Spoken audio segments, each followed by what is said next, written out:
رب اشرح لي صدري ويسر لي أمري واحلل عقدة من لساني يفقهوا قولي الحمد لله رب العالمين والصلاة والسلام على سيد الأنبياء والمرسلين وعلى آله وصحبه أجمعين أما بعد। সকলকে স্বাগত জানানোর মাধ্যমে আজকের আলোচনা শুরু করছি। আপনারা যারা আজকের আলোচনায় অংশ নিয়েছেন, আপনারা আগামীকাল এবং পরশুদিনের আলোচনায় অংশ নেবেন ইনশাআল্লাহ। আমাদের সামনে বেশ দীর্ঘ আলোচনা রয়েছে। আমি মূলত আজকে যা আলোচনা করব এক ঝলকে তা সংক্ষেপে সবাইকে জানিয়ে দিতে চাই। আমি সাধারণত উচ্চাকাঙ্ক্ষা নিয়ে শুরু করি যে নির্দিষ্ট একটি লক্ষ্যমাত্রায় আলোচনা শেষ করব, তবে সময় ফুরিয়ে যাওয়ায় কখনোই সে পর্যন্ত পৌঁছাতে পারি না। কিন্তু আমি আশা করাটা অব্যাহত রাখবো ইনশাআল্লাহ। তো ধারাবাহিক এই আলোচনাটির উদ্দেশ্য হল হজ মৌসুম সমাগত, আর অবশ্যই একজন মুসলিমের আধ্যাত্মিক বৎসরের দুইটি উপলক্ষের মধ্যে হজ অন্যতম। উপলক্ষ দুটি হল রমজান মাস এবং হজ। যখন আমরা উল্লেখযোগ্য কিছু বিষয় উদযাপন করে থাকি, এই উভয় উপলক্ষ থেকে বেশ কিছু শিক্ষণীয় বিষয় রয়েছে। আর বিশেষভাবে হজের প্রসঙ্গ যখন আসে, আমরা হজের শিক্ষা এবং ঐতিহ্যকে ইব্রাহিম আলাইহিস সালামের সাথে যুক্ত করে থাকি। তিনি কাবা ঘর নির্মাণ করেছেন। এছাড়াও কুরবানি এবং অন্যান্য আনুষ্ঠানিকতাগুলো সরাসরি ইব্রাহিম আলাইহিস সালামের সাথে সম্পর্কযুক্ত। সেজন্যই হজের ঘটনাগুলোর সাথে সম্পর্কিত ইব্রাহিম আলাইহিস সালামের আদর্শ বিষয় খুতবা, আলোচনা এবং নসিহত অহরহ মুসলিমদের মাঝে দেখবেন। কিন্তু আমি মনে করি সেই সমীকরণে আরও একটি বিষয় যোগ করা উচিত। আমরা অবশ্যই ইব্রাহিম আলাইহিস সালামকে নিয়ে কথা বলবো, কিন্তু তাকে নিয়ে আলোচনাটি থাকবে ধারাবাহিক এই আলোচনার একেবারে শেষের দিকে। আমি মনে করি আমাদেরকে শুরু করতে হবে স্বয়ং রাসূল সাল্লাল্লাহু আলাইহি সাল্লামের জীবনী থেকে। আমি এই ধারাবাহিক আলোচনার নাম দিয়েছি হজের পথ পরিক্রমা, রাসূল সাল্লাল্লাহু আলাইহি সাল্লামের হজের পথ পরিক্রমা। কারণ আমাদেরকে বুঝতে হবে যে কিভাবে আমরা এখানে আসলাম, কিভাবে আমরা হজ পর্যন্ত এই অবস্থানে পৌঁছলাম। একটি দৃষ্টিকোণ থেকে আপনি এটাকে প্রধান লক্ষ্যগুলোর একটি মনে করতে পারেন। যদি এটা একমাত্র লক্ষ্য নাও হয়ে থাকে, রাসূল সাল্লাল্লাহু আলাইহি সাল্লামের জীবনের অন্যতম মিশন ছিল হজ প্রতিষ্ঠা করা, যার অর্থ আসলে স্বয়ং ইসলামকে প্রতিষ্ঠা করা। তো হজকে প্রকৃত অর্থে প্রতিষ্ঠিত হতে হলে কাবা ঘরে রক্ষিত মূর্তিগুলোর ধ্বংস অনিবার্য ছিল। হজের উদ্দেশ্যটি প্রতিষ্ঠিত হওয়ার জন্যই ইব্রাহিম আলাইহিস সালাম কাবা ঘর নির্মাণ করেছিলেন।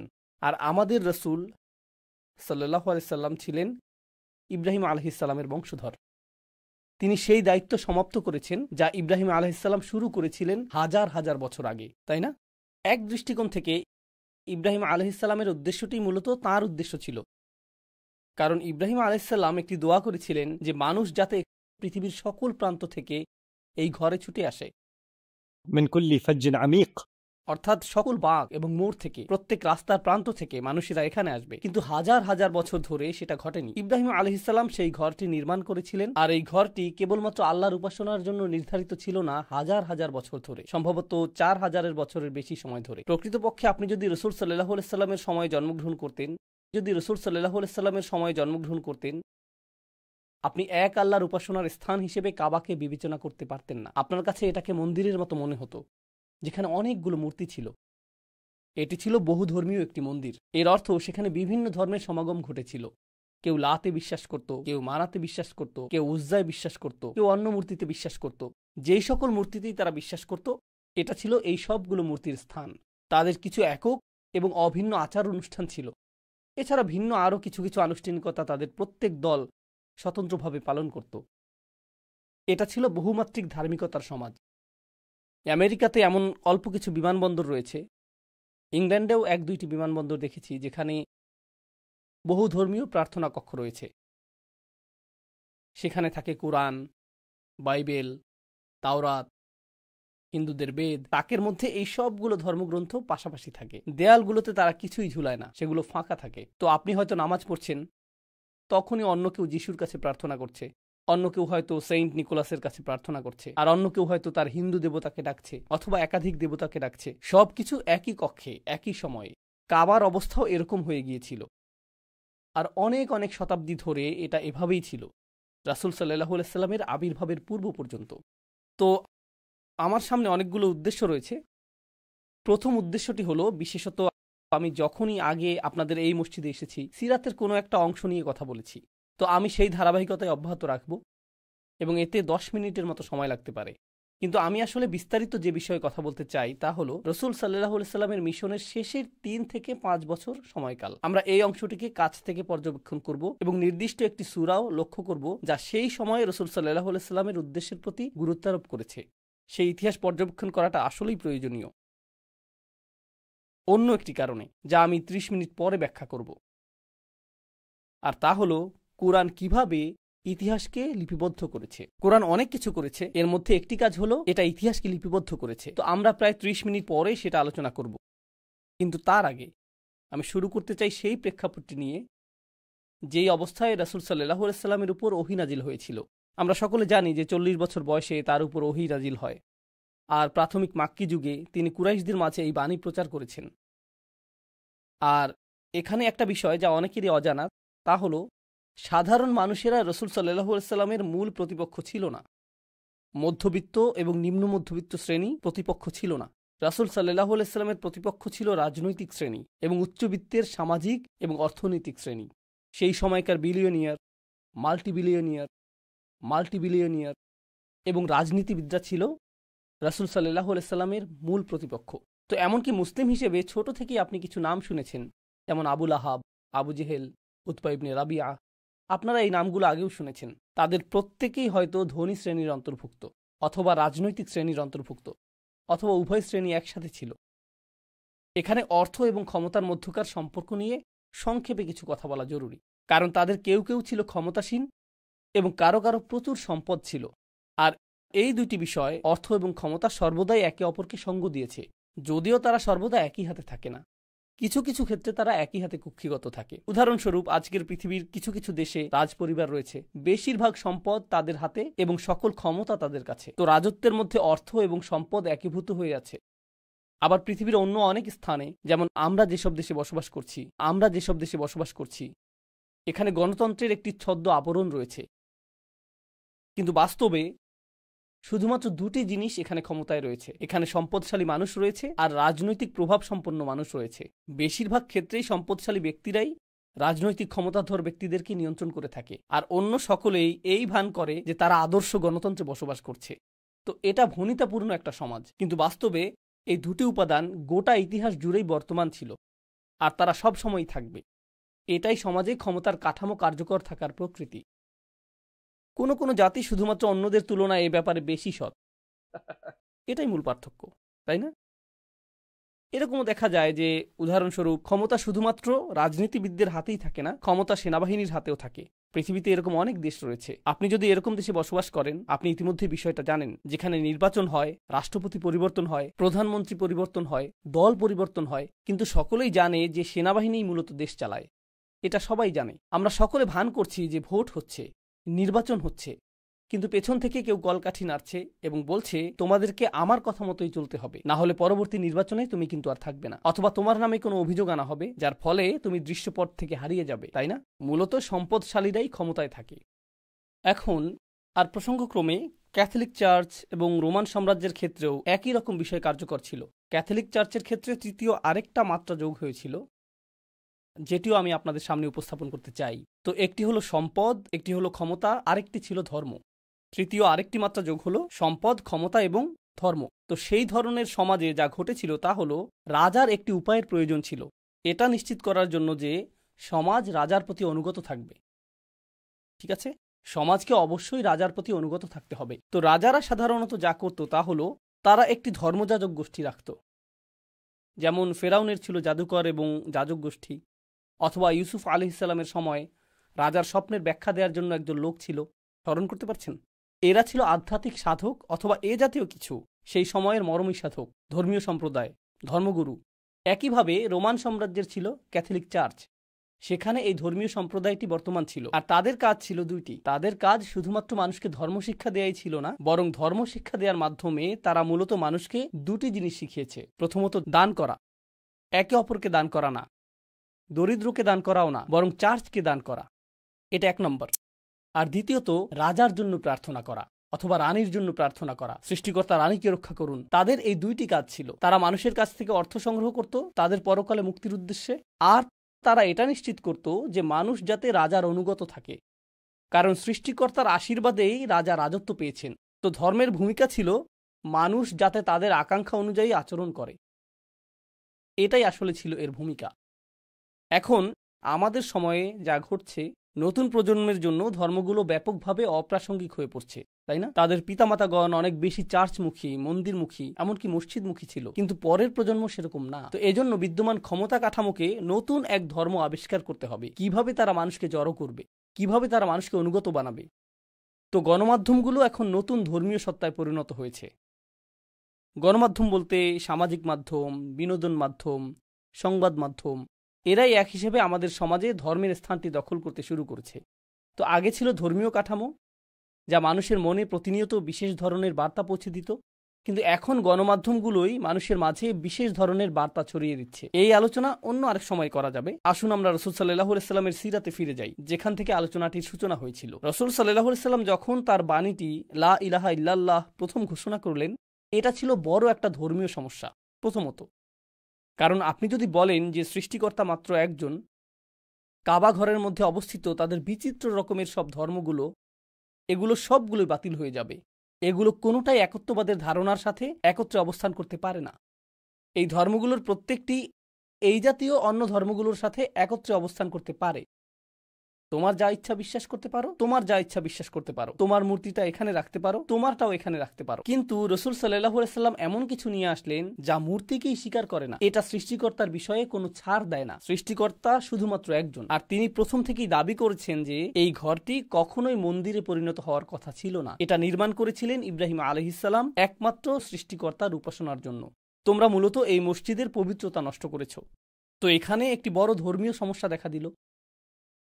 এছাড়া রাজনৈতিক একটা সমস্যাও ছিল। রাজনৈতিক সমস্যাটা হলো, ইসলাম এসে এরকম কথা বলছে যে আমরা সকলে আদম আলাইহিস সালামের সন্তান, আর আদম আলাইহিস সালামের সকল সন্তানই সম্মানিত। আমরা যদি সকলেই আদম আলাইহিস সালামের সন্তান হই, এর অর্থ আক্ষরিকভাবেই আমরা সকলে জন্মগতভাবে সমান।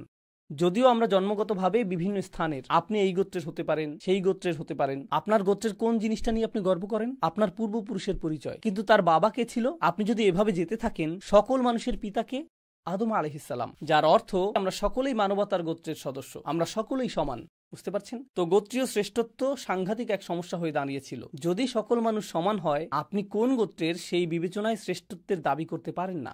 সকলের মৌলিক অধিকারগুলো সমান। তো এটা ছিল আরেকটা সমস্যা। এখন কুরাইশরা আর শ্রেষ্ঠত্বের দাবি করতে পারবে না, এমনকি তাদের নিজেদের ভিতরেও শ্রেণী বিভাগ ছিল। এখন তারা আর এটা চর্চা করতে পারবে না। অন্য আরো সমস্যাও ছিল। কোরআন অগ্রসর হওয়ার সাথে সাথে এই সমস্যাগুলো উদ্ভূত হতে শুরু করলো। উদাহরণস্বরূপ আল্লাহ বলছেন, فذلك الذي يدع اليتيم ولا يحض على طعام المسكين। প্রাথমিক এই ওহী বলছে এমন ব্যক্তি সম্পর্কে যে এতিমকে ধাক্কা দেয় এবং দরিদ্রকে আহার করায় না। এখানে দরিদ্রকে উদ্দেশ্য করে বলা হচ্ছে না, এখানে বলা হচ্ছে ধনীদের উদ্দেশ্যে। এখানে সেই ধনীদের উদ্দেশ্যে বলা হচ্ছে যারা এতিমদেরকে ধাক্কা দেয়, যারা সমাজের দরিদ্র শ্রেণীকে বঞ্চিত করে, যারা ব্যবসায় মানুষকে প্রতারিত করে। আল মুতাফফিফিন। কোরআন অর্থনৈতিক দুর্নীতির সমালোচনা করেছে, যা দরিদ্রদের দ্বারা করা সম্ভব না। দরিদ্রদের কাছে তো দুর্নীতিগ্রস্ত হওয়ার জন্য যথেষ্ট সম্পদই থাকে না। কোরআন সমাজের অত্যাধিক ধনী শ্রেণীর সমালোচনা করেছে। আর প্রসঙ্গক্রমে আপনি যখন ধনী শ্রেণীকে রাগান্বিত করেন, তারা নীরবে এটা সহ্য করে না।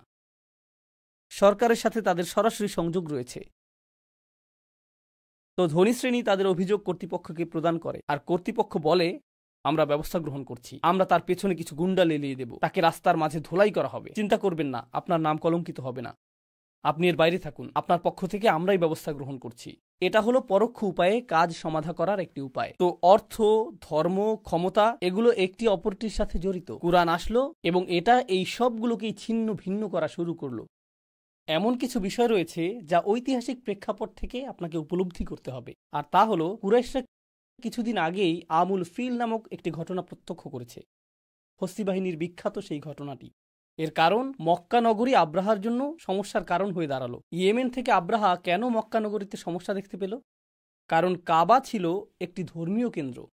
তো অত্র এলাকার সকল গোত্র যখন তাদের ধর্মীয় শ্রদ্ধা প্রদর্শন করতে চাইত, তখন তারা কোথায় যেত? তারা কাবা ঘরে যেত। আর এই কারণেই কাবা ধর্মীয় পর্যটনেরও কেন্দ্রবিন্দুতে পরিণত হয়েছিল। এটাকে ধর্মীয় পর্যটন হিসেবেই উল্লেখ করলাম। তো প্রচুর মানুষ সেখানে আসতো, অবস্থান করত, উপাসনা করত। এর ফলে মক্কার আপ্যায়ন শিল্প, হোটেল শিল্প এগুলো সমৃদ্ধ হচ্ছিল। মক্কাবাসী বেশ ভালো অর্থ উপার্জন করছিল চারপাশ থেকে মানুষ আসার কারণে। আর আব্রাহা কাউকে তার শহরে আনতে পারছে না, কারণ কাবা ছিল ধর্মীয় কেন্দ্র। আর এখানে আরেকটা কারণ ছিল, আর তা হলো যেহেতু এটা ছিল ধর্মীয় কেন্দ্র, সকল বাণিজ্য কাফেলা কাবার পথ ধরে মক্কা হয়েই চলাচল করত। তো তারা ইয়েমেনে কেনাবেচা করত, এরপর মক্কা হয়েই চলাচল করত। যে পণ্য তারা ইয়েমেনে ক্রয় করত সেগুলো সিরিয়ায় বিক্রি করত, তারপর তারা সিরিয়া থেকে আবার ক্রয় করত। প্রসঙ্গক্রমে সিরিয়া আবার ইউরোপের সাথে সম্পর্কযুক্ত ছিল, সেখানে ইউরোপীয় পণ্যও পাওয়া যেত। তারা এই পণ্য কিনত, মক্কার রাস্তা ধরেই ইয়েমেনে যেত এবং ইয়েমেন থেকে শুরু করে গোটা আফ্রিকায় সেই পণ্য বিক্রি করত। তো আফ্রিকা ইউরোপের বাণিজ্য এই পথেই পরিচালিত হতো, যার কেন্দ্র ছিল মক্কা। আর এর পেছনে একমাত্র কারণ ছিল এটা যে সকল মূর্তিগুলো সেখানে ছিল, এটাই একমাত্র কারণ। তো যখন ইসলাম আসলো, কোরআন আসলো এবং রসুল সাল্লাল্লাহু আলাইহি সাল্লাম বললেন আল্লাহ ছাড়া উপাসনার যোগ্য আর কোনো সৃষ্টিকর্তা নেই, এটা শুধু ধর্মীয় সমস্যাই ছিল না, অর্থনৈতিকভাবেও এটা ছিল সমস্যাজনক। আবার রাজনৈতিকভাবেও এটা সমস্যাজনক ছিল, কারণ আমরা যদি সকল মূর্তিগুলো ধ্বংস করে দেই, এই অঞ্চলের সকল গোত্রগুলো আমাদের শত্রুতে পরিণত হবে। তারা সকলে আমাদের ঘৃণা করবে, কারণ আমরা তাদের মূর্তিগুলোকে আক্রমণ করেছি। তখন আমরা আমাদের চিরাচরিত বাণিজ্য পথে আর চলাচল করতে পারবো না, সেটা আর পারবো না। তখন আমাদের অর্থনীতির এই রাজপথটি বিলীন হয়ে যাবে, কেউ আর এই ঘরে আসবে না। ফলে পর্যটনের অর্থ আসাও বন্ধ হয়ে যাবে, আমরা তো রাতারাতি দেউলিয়া হয়ে যাব, আর মানুষও আমাদের হত্যা করবে। এই জন্য তাদেরকে এটা রক্ষা করতে হবে। এখন আব্রাহা তার নিজের কেন্দ্রের দ্বারা কাবাকে প্রতিস্থাপন করতে চেয়েছিল। আমরা জানি হস্তি বাহিনীর সাথে কি ঘটেছিল এবং সেই অঞ্চলটির মাঝে এর কি প্রভাব পড়েছিল। আরবের সকল গোত্রের মাঝে এই বিশ্বাস তৈরি হলো যে কুরাইশা অনুগ্রহপ্রাপ্ত মানুষ, কুরাইশা পবিত্র মানুষ এবং কাবা ঘরটি পবিত্র, অর্থাৎ কুরাইশ হলো কাবার যথাযোগ্য তত্ত্বাবধায়ক। আর সেজন্যই তাদেরকে ক্ষমতায় রাখতে হবে। তাদের এই ক্ষমতা বরং আরও বেশি বৈধতা পেয়ে গেল হস্তি বাহিনীর এই অলৌকিক ঘটনার মাধ্যমে। এমনকি হস্তি বাহিনীও এই লোকদের কিছু করতে পারেনি। অতএব আমাদেরকেও সতর্ক হতে হবে। তো সকলেই কুরাইশদেরকে তাদের মতো ছেড়ে দিয়েছিল রসুল সাল্লাল্লাহু আলাইহি সাল্লামের আবির্ভাবের সময় পর্যন্ত। তো যখন এই আদর্শিক সংঘাতের সূচনা হলো, অবশেষে এটা এমন অবস্থায় উপনীত হয় সেখানে রসুল সাল্লাল্লাহু আলাইহি সাল্লাম প্রায় হত্যার শিকার হয়েছিলেন এবং তাকে নির্বাসিত করা হয়েছিল, তাকে তায়েফে চলে যেতে হয়েছিল। এমনকি তারও আগে তাকে শিয়াবে আবু তালিবে নির্বাসিত করা হয়েছিল। আর যখন তার জীবনের উপর চূড়ান্ত আঘাতের পরিকল্পনা হলো, তখন তাকে গোপনে মদিনায় হিজরত করতে হয়েছিল, যেখানে কিছু মুসলিম আগেই হিজরত করে চলে গিয়েছিলেন, তাই না? তো এখন রসুল সাল্লাল্লাহু আলাইহি সাল্লাম মদিনায় রয়েছেন, আর প্রথম বছরের মধ্যেই কুরাইশরা বুঝতে পারলো যে এটা বৃহত্তর সমস্যা তৈরি করবে, কারণ আমরা এই সমস্যাটিকে আটকাতে পারিনি। এখন সে যেহেতু মদিনায় রয়েছে, সে হয়তো স্বাচ্ছন্দ্যে তার কার্য পরিচালনা করতে পারবে, অন্য গোত্রগুলো হয়তো মুসলিম হওয়া শুরু করবে। তো কুরাইশরা নিশ্চিত ছিল না যে আমরা কি এই নবীর বিরুদ্ধে, মুহাম্মাদের বিরুদ্ধে যুদ্ধ করব, তাকে এবং তার অনুসারীদেরকে হত্যা করব, মদিনা পর্যন্ত গিয়ে তাদেরকে হত্যা করব, অথবা তারা তো আর আমাদের জন্য সমস্যাজনক না, কারণ তারা দূরে চলে গিয়েছে, এটা এখন অন্য মানুষদের সমস্যা, আমাদের এটা নিয়ে চিন্তিত হওয়ার প্রয়োজন নেই। তো মক্কাবাসীদের দুই ধরনের মতামত ছিল, আমরা কি তাদের পেছনে তাড়া করব, নাকি আমরা তাদেরকে ছেড়ে দেব। আর তারা যদি ক্ষমতাশালী হয়েও যায় সেটাও ভালো, কারণ তারা তো আমাদেরই আত্মীয় স্বজন, সেক্ষেত্রে আমাদের নিজের লোকেরাই ক্ষমতাশালী হয়ে উঠবে। তো তখনকার সময়ের মক্কার দুই রাজনৈতিক দলের মাঝে এই বিতর্ক চলছিল। আর এই বিতর্ক চলাকালীন অবস্থায় কুরাইশরা যা করছিল তারা স্বাভাবিক নিয়মেই বাণিজ্য পরিচালনা করছিল, তাদের সেই বাণিজ্য কাফেলা চলমান ছিল। আর রসুল সাল্লাল্লাহু আলাইহি সাল্লাম যখন সকল মুসলিমদের নিয়ে ছোট একটি জোট গঠন করলেন, তিনি আদেশ দিলেন যে এই বাণিজ্য কাফেলাগুলোকে আক্রমণ করা শুরু করতে হবে। তো তাদের বাণিজ্য আক্রান্ত হতে শুরু করলো, যেটা সম্পূর্ণরূপে ন্যায়সঙ্গত, কারণ তোমরা তাদেরকে ঘর থেকে বিতাড়িত করেছো এবং তাদের সম্পদ চুরি করেছো, তারা তাদের সম্পদ ফেরত পাবার জন্য তোমাদের আক্রমণ করছে। তো রাসূল সাল্লাল্লাহু আলাইহি সাল্লাম এখন মক্কার অর্থনীতির প্রাণসত্তাকে আক্রমণ করলেন। এখনকার সময়ে এটা অনেকটা গ্যাস পাইপলাইন অথবা তেল পাইপলাইন অথবা নৌ বাণিজ্য পথ দখলে নেয়ার মতো। কেউ নৌ বাণিজ্য পথ বন্ধ করে কিছু জাহাজ আটকে দিল অথবা গ্যাস পাইপলাইন বন্ধ করে দিল, এরপর কি ঘটে? F-16 যুদ্ধবিমান উড়িয়ে দেওয়া হয়, ড্রোন হামলা শুরু হয়, তাই না? এটা যুদ্ধ ঘোষণা। তারা তখনও বিতর্কে লিপ্ত ছিল, আমরা কি মুহাম্মাদের পেছনে তাড়া করব নাকি করব না। যখন তারা জানতে পারলো যে কয়েকটি বাণিজ্য কাফেলা আক্রান্ত হয়েছে, আমরা তো এটা মেনে নিতে পারি না, এই হুমকি দূর করতে হবে। তো এখন তাদের মধ্যে যারা ছিল আক্রমণাত্মক, তারা এই বিতর্কে জয়ী হয়ে গেল যে মুসলিমদের আক্রমণ করা আমাদের উচিত হবে কিনা। তাই তারা মুসলিমদের আক্রমণ করতে এগিয়ে আসলো, যা বদরের যুদ্ধের সূচনা করলো। তো অত্যন্ত দ্রুততার সাথে এটা ঘটে গেল। আপনারা ঘটনাটা জানেন, আমি বদরের যুদ্ধের পুঙ্খানুপুঙ্খ বিবরণ দিব না, কিন্তু মুসলিমগণ তাদেরকে বদর যুদ্ধে বেশ অপমানজনক পরাজয় প্রদান করেছিল। আর সেই পরাজয়ের ফলে কুরাইশরা এখন দুটি সমস্যার সম্মুখীন হলো। এক, গোটা অঞ্চলে ছড়িয়ে গেল যে তারা পরাজিত হয়েছে, হস্তি বাহিনীও একসময় তাদেরকে পরাজিত করতে পারেনি, আর এখন তারা কতিপয় লোকের কাছে পরাজিত হলো যাদেরকে তারা বলতো أراذلنا بادي الرأي. হীন, অধম, গৃহহীন লোকেরা, অপরাধী, দাস, দুর্বল ও নির্বোধ লোকেরা। আর এদের কাছেই তারা পরাজিত হলো। তাদের জন্য এটা ছিল বেশ খারাপ। এর উপরে আরবদের একটা রীতি ছিল, যে আমার মনে হয় না যে কোথাও এখন আর বর্তমান রয়েছে। তাদের নারীরা তাদেরকে প্রচুর অপমানিত করত। So, অবশ্যই আপনারা এর সাথে পরিচিত নন। তো পরাজিত হয়ে তারা বাড়ি আসলো, আর ও কি ধরনের পুরুষ তুমি যে পরাজিত হয়ে এসেছো, তোমার তো আমাদের মতো চুরি পরে ঘরে বসে থাকাই ভালো ছিল। নারীদের সাথে তোমাদের কি পার্থক্য? সেই যুগে নারীরা তীক্ষ্ণ ভাষার অধিকারী ছিল, আর তারা জানতো যে আপনার আত্মসম্মানে আঘাত করতে ঠিক কোন কথাটা বলতে হবে। তাই গৃহে প্রবেশ করে তারা তীব্র তিরস্কারের শিকার হয়েছিল, আর তারা প্রতিশোধ স্পৃহায় দগ্ধ হচ্ছিল। এটা আসলেই খারাপ। বদরের পরাজয়ের পরে তারা প্রফুল্ল চিত্তে বাড়ি ফিরেনি, তারা ক্রোধান্বিত অবস্থায় বাড়ি ফিরেছিল। আর তাদের মধ্যে এখন আর ভীতি কাজ করছে না, বরং তাদের মধ্যে প্রতিশোধ স্পৃহা কাজ করছিল। তো পরের বার তারা 1000 সৈন্য নিয়ে আসেনি, তারা এসেছিল 3 থেকে 4000 সৈন্য নিয়ে। right? আর তারা তাদের নারীদেরকেও যুদ্ধক্ষেত্রে নিয়ে এসেছিল। ওহুদের যুদ্ধে তারা তাদের নারীদেরকে নিয়ে এসেছিল, কারণ তারা মনে করেছিল আমরা যদি ভীত হয়ে পড়ি এবং পালিয়ে যাবার চেষ্টা করি, পেছন থেকে নারীরা আমাদের তিরস্কার করবে, কিভাবে তোমরা পালাতে পারছো, তাই না? আর যদি তারা পালিয়েও যায়, নারীরা তো অত দ্রুত পালাতে পারবে না। মুসলিমগণ তখন তাদের নারীদেরকে গ্রহণ করবেন, যা তাদের পুরুষত্বকে প্রশ্নবিদ্ধ করবে। প্রকৃত পুরুষ মানুষ হিসেবে আমরা ভীত নই, আমরা আমাদের নারীদেরকে সাথে নিয়েই আসব। তো তারা তাদের নারীদেরকে নিয়ে আসলো, যারা পেছন থেকে নাচ গান করে উৎসাহ যোগাচ্ছিল। এটাই ওহুদে তাদের সেনাবাহিনী, যারা আক্রমণ করতে এসেছিল। আমি ওহুদের পুঙ্খানুপুঙ্খ বিবরণ দিব না, তবে একটি বিষয় আপনাদের জানা উচিত, মুসলিমরা বেশ ভালোভাবে তাদের কোণঠাসা করে ফেলেছিল, তাদেরকে বেশ ভালোভাবে শায়েস্তা করা হয়েছিল। খেলায় দুর্বল প্রতিপক্ষ যেভাবে ধরাশায়ী হয়, যুদ্ধের ময়দানেও তাদের অবস্থা ঠিক সেরকম হয়ে গিয়েছিল। তো যখন সেটা ঘটছিল, কুরাইশরা আশ্রয়ের জন্য পাহাড়গুলোতে ছুটে যাচ্ছিল, কিন্তু পেছনে কারা ছিল? তাদের নারীরা। তারা তাদের বর্মগুলো ফেলে যাচ্ছিল, কারণ বর্মসহ তারা দ্রুত পালাতে পারছিল না। তো তাদের বর্মগুলো ফেলে যাচ্ছিল, কারণ সেগুলো ছিল বেশ ভারী, আর তারা পাহাড়ের দিকে পালিয়ে যাচ্ছিল। নারীরা সেখানেই দাঁড়িয়েছিল, আর তারা নারীদের পাশ দিয়েই পালাচ্ছিল। নারীদের ছাড়াই তারা পাহাড়ের দিকে ছুটে যাচ্ছিল, আর নারীদের অবস্থা ছিল, আমাদের জন্য অপেক্ষা করো। নারীরা তো পুরুষদের মতো দ্রুত পালাতে পারে না, তাই তারা পেছনে পেছনে পালাতে লাগলো। আর সাহাবীগণ উল্লেখ করছেন, যখন আমরা তাদের পিছু ধাওয়া করছিলাম, আমরা নারীদের পায়ের গোড়ালির পেছনের অংশ দেখতে পেলাম, যারা পোশাক উপরে তুলে ধরে পালাচ্ছিল পাহাড়ের উদ্দেশ্যে। এটা ছিল ওহুদের প্রথমার্ধ। তারপরের ঘটনা তো আপনারা জানেন। মুসলিম তীরন্দাজগণ যখন বর্ম এবং তলোয়ারগুলো মাটিতে পড়ে থাকতে দেখলেন, তাদের অনেকেই নিজেদের অবস্থান ত্যাগ করলেন। আর খালিদ ইবনে ওয়ালিদ তখনও মুসলিম হননি। তিনি ঘুরে এসে পিছন দিক থেকে তাদের উপর আক্রমণ করলেন। আর সেই অবস্থায় রাসূল সাল্লাল্লাহু আলাইহি সাল্লাম প্রায় নিহত হওয়ার উপক্রম হয়েছিলেন। তার মুখমণ্ডলের 3টে স্থানে আঘাতপ্রাপ্ত হয়েছিলেন। তিনি জ্ঞান হারিয়ে ফেলেছিলেন। সেদিন তার জীবনের উপর একাধিক আঘাত এসেছিল। আর এটা ছিল কুরাইশদের জন্য তথাকথিত প্রথম বিজয়। এটা ছিল তথাকথিত বিজয়। আর যুদ্ধের পরে তারা আজে বাজে অনেক কথা বলেছিল। لنا العزة ولا عزة لكم. আমাদের উজ্জা দেবী রয়েছে। প্রসঙ্গক্রমে উজ্জা শব্দটি আল আযু এর স্ত্রীবাচক শব্দ, যা এসেছে আজিজ থেকে। আল্লাহর নাম হলো আল আজিজ। আল আযু হলো যার শক্তি সবচেয়ে বেশি। আল উজ্জা অর্থ সেই কল্পিত দেবী যার শক্তি সবচেয়ে বেশি। لنا العزة ولا عزة لكم. আর আল্লাহ কোরআনে একটি আয়াতের দ্বারা এর জবাব দিয়েছিলেন, ذلك بأن الله مولى الذين آمنوا وأن الكافرين لا مولى لهم. আল্লাহ ইমানদারদের মাওলা, আর কাফিরদের কোনো মাওলা নেই। যাই হোক, এরপর তারা চলে গেল। সেদিন তারা হামজা রাদিয়াল্লাহু তাআলা আনহুর দেহ বিকৃত করেছিল। 70 জন অত্যন্ত গুরুত্বপূর্ণ সাহাবীকে হত্যা করা হয়েছিল। আপনাকে এখানে মূল বিষয়টি বুঝতে হবে, যেদিকে আমরা আলোচনাকে নিয়ে যেতে চাই। আর তা হলো, যুদ্ধের বেশিরভাগ অর্থায়ন, যুদ্ধ করার জন্য আপনার যা অর্থ প্রয়োজন, যুদ্ধের বেশিরভাগ অর্থই আসছিল আনসারদের কাছ থেকে। আনসার কারা তা তো আপনারা জানেন, সাহায্যকারী মদিনার স্থানীয় সাহাবীগণ। মক্কাবাসী মুহাজিরগণ এক প্রকার খালি হাতে এসেছিলেন, তারা তো সম্পদ নিয়ে আসেননি।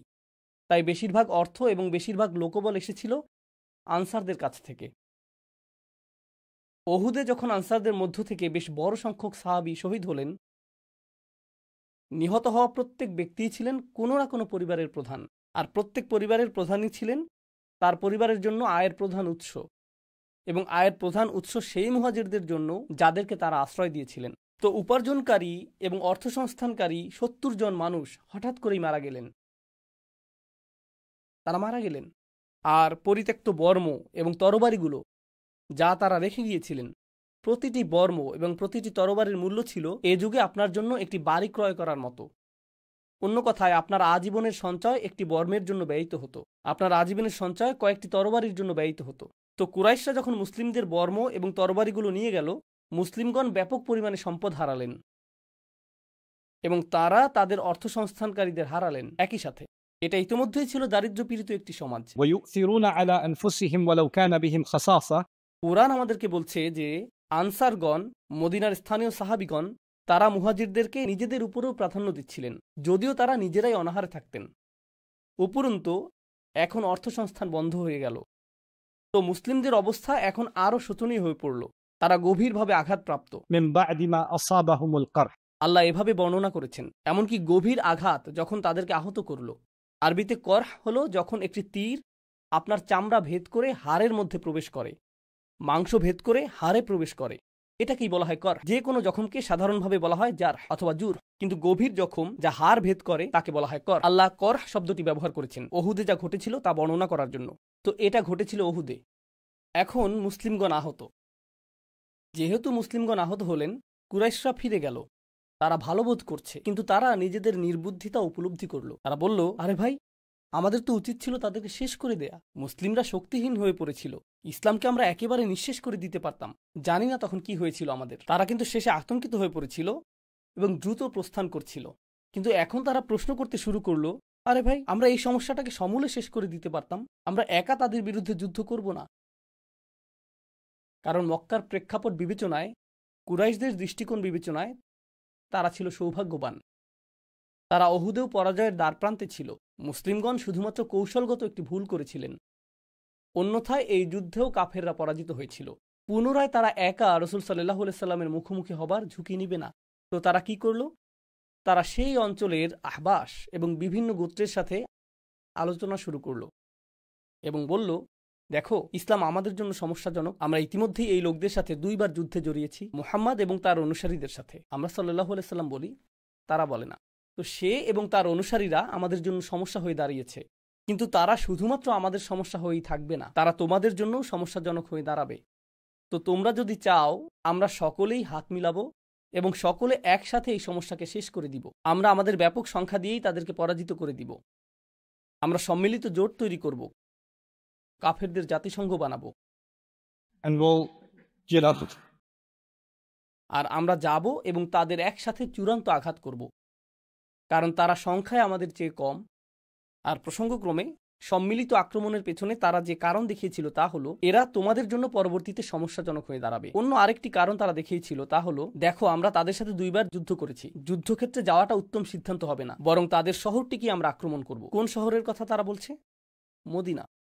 যখন আপনি কোনো শহরে সামরিক অভিযান চালান, এটা যুদ্ধক্ষেত্রে পরিচালিত সামরিক অভিযানের তুলনায় সম্পূর্ণ ভিন্ন।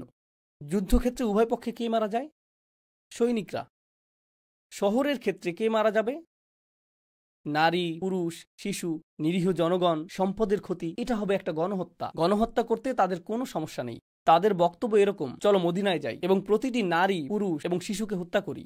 আসো তাদের সবকিছু শেষ করে দেই, আর তারপর গোটা শহরটি আমাদের যুদ্ধলব্ধ সম্পদে পরিণত হবে। এই সম্পদ আমরা সকলে ভাগাভাগি করে নিব।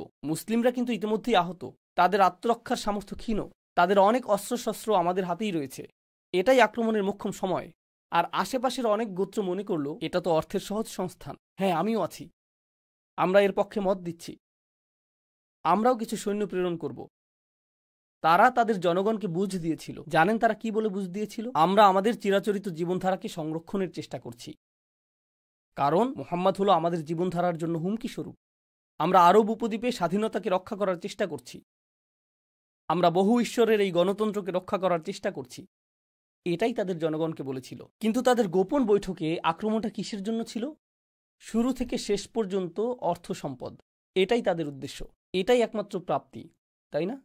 আপনি যদি সাম্প্রতিক ইতিহাস নিয়ে অধ্যয়ন করেন, আপনি প্রকৃত ঘটনা, প্রকৃত ইতিহাসের সাথে সংবাদ মাধ্যমের বর্ণনার পার্থক্য দেখতে পাবেন। সংবাদ মাধ্যমগুলো বলছিল যে আমরা ইরাক আক্রমণ করছি গণতন্ত্রের প্রসার ঘটানোর জন্য, অথবা আমরা আফগানিস্তান আক্রমণ করছি তথাকথিত গণতন্ত্র এবং মানবাধিকারের প্রসার ঘটানোর জন্য। আমরা তাদের উপর বোমা নিক্ষেপ করব, কারণ বোমা নিক্ষেপ করলে তারা আধুনিক হয়ে উঠবে। এটাই আধুনিকতার শিক্ষা, প্রগতিশীলতার শিক্ষা, বিস্ফোরণের মাধ্যমে শিক্ষা, তাই না? এভাবেই তারা এটা করে থাকে। কিন্তু বাস্তব অবস্থাটা কি ছিল? বাস্তব অবস্থাটা ছিল, এখানে রাশিয়ানরা ছিল, ওখানে গ্যাসের পাইপলাইন ছিল, সেখানে তেলের খনি ছিল। সেই সময়কার তেলের মূল্য, আপনি যদি ইরাক যুদ্ধের সময়কার তেলের মূল্য এবং জ্বালানির মূল্য পর্যবেক্ষণ করেন, সেই অঞ্চলগুলোর কৌশলগত মিত্রদেরকে দেখেন এবং আফগান যুদ্ধের অর্থনৈতিক প্রভাব যদি পর্যালোচনা করেন, তখন দেখবেন যে এর সাথে জাতীয় নিরাপত্তার কোনো সম্পর্ক ছিল না, আর গণতন্ত্রের সাথেও এর সম্পর্ক নেই। এগুলোর কোনোটাই সেখানে ছিল না। মূলত এর পেছনে ছিল এই খনিজ সম্পদ। যুদ্ধগুলো সব সময় এজন্যই সংঘটিত হয়েছে, আর কুরাইশরাও এই চিন্তাই করেছে। এমন চিন্তা করাটা অতি সরল অধ্যয়ন যে এটা ছিল শুধুই ইসলাম বনাম কুফর। তাদের কুফরের চূড়ান্ত রূপ ছিল দিরহামের প্রতি উপাসনা, অর্থের উপাসনা, সম্পদের উপাসনাও ছিল একটি বড় কারণ। তো এখন মূল কথায় ফিরে আসি। তারা বড় ধরনের একটা আক্রমণের জন্য প্রস্তুত হচ্ছিল। একাধিক গোত্রের সমন্বয়ে গঠিত। প্রতিটি গোত্রকে আপনি বলতে পারেন এক একটি দল। আরবিতে দল বোঝাতে হিজব শব্দটি ব্যবহৃত হয়, আর তাদের সমষ্টিকে বলা হয় আহজাব। তো সেই সমষ্টি যারা একত্রিত হয়েছিল, যারা সকল মুসলিমদেরকে হত্যা করার জন্য একত্রিত হয়ে মদিনায় আক্রমণ করতে এসেছিল, সেটাই ছিল আহজাবের যুদ্ধ। আর এর উপর মন্তব্য করে নাজিল হয়েছিল সূরা আহজাব। কুরআনের ৩৩ নম্বর এই সূরাটি এই পরিস্থিতি নিয়েই মন্তব্য করেছে। আমি আপনাদেরকে সংক্ষিপ্ত কিছু পয়েন্ট বলবো। এই পরিস্থিতিতে কি ঘটেছিল? প্রথমত, কিছু বর্ণনা অনুযায়ী তারা এবার 10,000 সৈন্য নিয়ে আসলো। তো 10,000 সৈন্য আসছে। আপনারা জানেন যে সালমান আল ফারিসির পরামর্শ ছিল একটি পরীক্ষা খনন করা, যা তাদের সহজে প্রবেশ করাকে বাধাগ্রস্ত করবে, কারণ মদিনা প্রাকৃতিকভাবেই পেছন দিক থেকে এবং দুপাশ থেকে পর্বত দ্বারা সুরক্ষিত। তো সামনের দিক থেকেই পরীক্ষা খনন করতে হবে, আর এই পরীক্ষা খনন করতে হবে 6 দিনে। 6 দিনে। তো গোটা শহরটি রাসূল সাল্লাল্লাহু আলাইহি সাল্লামের নির্দেশনা অনুযায়ী এই খনন কাজে ব্যস্ত ছিল। তো এটা ঘটল। এটা ছিল ৫ম হিজরির শাওয়াল মাস। আর আল্লাহ কোরআনে এই ব্যাপারে উল্লেখ করেছেন, ইয়া আইয়ুহাল্লাযীনা আমানু উযকুরু নি'মাতাল্লাহি আলাইকুম, হে ঈমানদারগণ, তোমাদের উপর আল্লাহর অনুগ্রহের কথা স্মরণ করো। ইয জাআতকুম জুনুদ, যখন বাহিনীগুলো তোমাদেরকে আক্রমণ করতে এসেছিল, একটি বাহিনী না, বরং জুনুদুন, ফাআরসালনা আলাইহিম রিহান ওয়া জুনুদান লাম তারাউহা। তো এরকমটা ঘটেছিল প্রাচীনকালে। যখন আপনি কোনো দুর্গ অথবা সুরক্ষিত শহর আক্রমণের চেষ্টা করতেন, আপনি শহরের চারপাশে অবরোধ তৈরি করতেন। আপনি সরাসরি আক্রমণের চেষ্টা করতেন না, কারণ তারা সুরক্ষিত। তখন কি ঘটবে? এক সময় দুর্গের ভিতর খাদ্য সংকট দেখা দিবে, তাদের উপায় উপকরণ সংকট দেখা দিবে, তারা অনাহারে থাকতে শুরু করবে এবং আত্মসমর্পণ করবে। তো আপনি শুধু বাইরে থেকে অপেক্ষা করেন যাতে তারা খাদ্য সংকটে পড়ে, আর তারপর তারা আত্মসমর্পণ করবে। এভাবেই অতীতকালে দুর্গ অথবা সুরক্ষিত শহর জয় হতো। তো কুরাইশরা চিন্তা করছিল, আমরা শুধু শহরের বাইরে অপেক্ষা করব। এটা ঠিক যে আমরা পরীক্ষা অতিক্রম করতে পারছি না, আমরা চেষ্টা করেছি, আমাদের শুধু অপেক্ষা করতে হবে। এক সময় তাদের খাদ্য এবং পানীয়ের যোগান নিঃশেষ হয়ে যাবে, আগে অথবা পরে তাদেরকে বেরিয়ে আসতেই হবে, আর যখন তারা বের হবে আমরা তাদেরকে ধরে ফেলবো। তো তারা অপেক্ষা করছিল। কিন্তু সেখানে কি শুধুই কুরাইশরা ছিল? তারা অনেকগুলো গোত্র সাথে করে নিয়ে এসেছিল, তাই না? এই গোত্রগুলো সবাই প্রচুর অর্থ ব্যয় করেছে এখানে এসে সেনা ছাউনি স্থাপনের জন্য। সেনা ছাউনি স্থাপন করাটা ব্যয়বহুল। তাঁবু খাটানো, পশুদের খাবারের সংস্থান, সৈন্যদের খাবারের ব্যবস্থা, সব কিছুর নিরাপত্তা রক্ষা, খাবার রান্না করা, অসুস্থ সৈনিকদের জন্য জরুরি হসপিটালের ব্যবস্থা করা, তাদের অস্থায়ীভাবে গোটা একটা শহর স্থাপন করতে হয়, আর তাদেরকে সেখানে অবস্থান করতে হয় সপ্তাহের পর সপ্তাহ। মুসলিমগণ যখন মদিনাতে অবরুদ্ধ হয়েছিলেন, তখন আল্লাহ কি করলেন? আল্লাহ কোরআনে বলেছেন, ফাআরসালনা আলাইহিম রিহান, আমরা তাদের বিরুদ্ধে একটি বাতাস প্রেরণ করলাম। তো মরুভূমিতে যখন বালি ঝড় আসে, তখন মানুষের চোখে বালি প্রবেশ করে, মানুষের মুখে বালি প্রবেশ করে, এটা পশুদের চোখে প্রবেশ করে। এই বাতাস সেই চুলাগুলোকে উল্টে দেয় যেখানে খাবার রান্না হচ্ছিল। এরপর তাঁবুতে আগুন ধরে যায়, ঘোড়াগুলো দৌড়ে চলে যায়, আর উটগুলো ছুটাছুটি করতে থাকে। তারা এটা নিয়ন্ত্রণ করতে পারে না, এটা নিয়ন্ত্রণের বাইরে চলে যায়। অবস্থা এমন হয় যে কোনো কোনো গোত্র হাল ছেড়ে দিতে থাকে। আমরা ভেবেছিলাম এটা অর্থসংস্থানের সহজ উপায়, কিন্তু এখন আমাদের মনে হচ্ছে ফিরে যাওয়াটাই উত্তম। তাদের কেউ কেউ চলে যেতে শুরু করলো, আর এক পর্যায়ে কুরাইশরা দেখলো এভাবে এটা আর চলবে না। তো তারাও মক্কায় ফিরে গেল। যুদ্ধ আসলে সংঘটিত হয়নি, তাদের সমগ্র প্রচারণাটি ব্যর্থ হয়ে গেল। প্রচারণাটির উদ্দেশ্য ছিল গণহত্যা, কারণ তারা শহরের ভিতরে প্রবেশ করবে এবং সেনা অভিযান পরিচালনা করবে।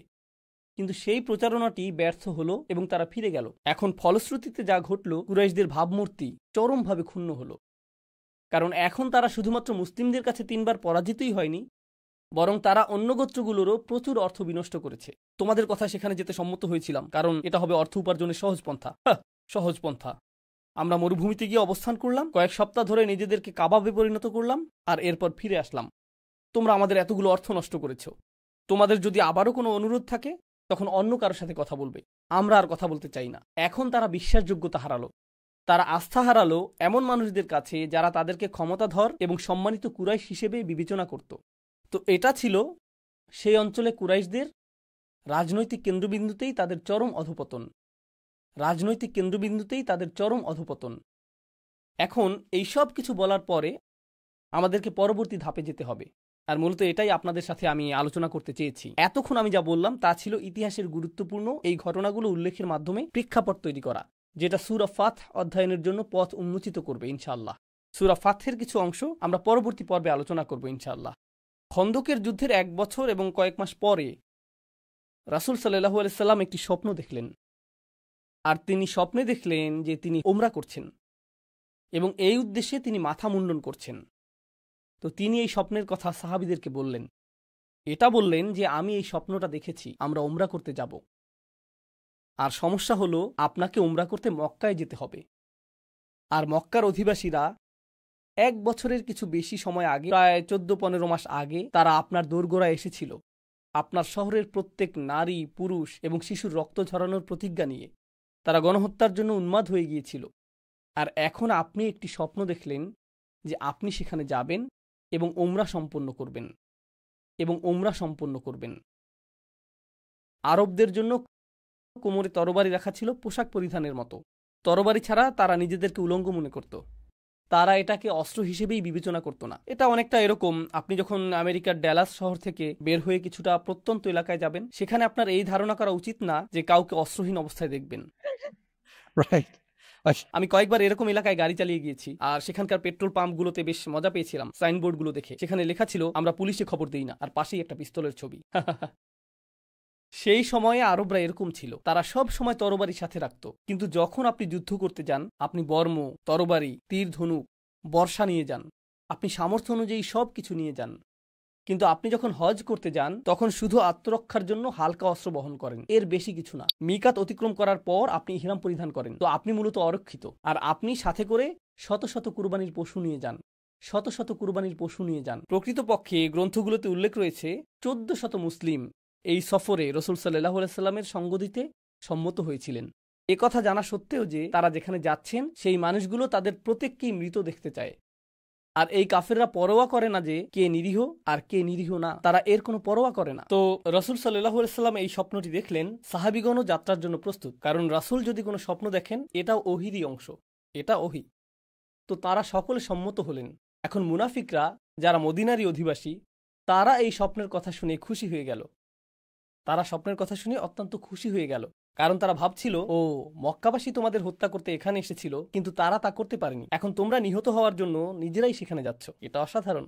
কারণ তারা মনে করত মদিনায় ইসলাম তাদের জন্যও সমস্যা। তারা মনে করত ইসলাম মদিনায় আসার আগেই তাদের জীবন ভালো ছিল। তো রাসূল সাল্লাল্লাহু আলাইহি সাল্লামকে যদি হত্যা করা হয়, মুনাফিকরা এতে খুবই খুশি হবে। তো তারা আসলেই খুশি হলো যখন রাসূল সাল্লাল্লাহু আলাইহি সাল্লাম বললেন তারা উমরা করতে যাবেন। তারা বলল, হ্যাঁ, হজ বরকতময় হোক, আপনাদের জন্য দোয়া করছি। আর সূরা ফাতহে আমরা এই বিষয়ে মন্তব্য দেখতে পাবো। আল্লাহ আসলে আলোচনা করবেন তাদের এই খুশি হওয়ার ব্যাপারে। যাই হোক, এটা বোঝা যায় যে সংখ্যাগরিষ্ঠ মানুষ, 1400 মানুষের প্রায় সবাই ছিলেন প্রকৃত ঈমানদার, একজন ব্যক্তি ছাড়া। আমরা সেই একজনের ঘটনা পরে আলোচনা করব। এখন তারা সকলে রওনা দেওয়ার সিদ্ধান্ত নিলেন। তো তারা মিকাতুল মদিনা জুল হুলাইফাতে গিয়ে পৌঁছলেন, যেখানে রাসূল সাল্লাল্লাহু আলাইহি সাল্লাম পশুগুলোকে জড়ো করলেন। এখন এই পশুগুলোকে হজের জন্য বিশেষভাবে চিহ্নিত করা হলো। এখন বিষয়টা আনুষ্ঠানিকভাবে জানা গেল। প্রসঙ্গক্রমে কুরাইশরা 3 বার যুদ্ধে গিয়েছে, কিন্তু যুদ্ধ শুধুমাত্র লড়াই এবং সংঘাতই না, গোয়েন্দা তথ্য সংগ্রহ যুদ্ধের গুরুত্বপূর্ণ অংশ। আপনি যদি 1400 মানুষকে চালিত করেন, আপনি এতগুলো পশু প্রস্তুত করেছেন, এরপর আপনি মদিনা ত্যাগ করছেন, এটা কুরাইশদের জন্য কি বার্তা দিবে? এটা বার্তা দিবে যে তারা আসছে এবং তারা আমাদের দিকেই আসছে। তো কুরাইশরা নিশ্চিত করতে চাইল যে মুসলিমরা যাতে মক্কায় পৌঁছতেই না পারে। তারা এটা নিশ্চিত করতে চাইল যাতে মুসলিমরা মক্কায় পৌঁছতে না পারে। এটা কেন গুরুত্বপূর্ণ? এটা গুরুত্বপূর্ণ কারণ মুসলিমরা যদি মক্কায় পৌঁছতে পারে, মক্কা হলো পবিত্র ভূমি, শুধুমাত্র ইসলামী মানদণ্ডেই না, বরং কুরাইশদের মানদণ্ডেও। কুরাইশদের জন্য মক্কায় একে অপরকে হত্যা করা বৈধ ছিল না।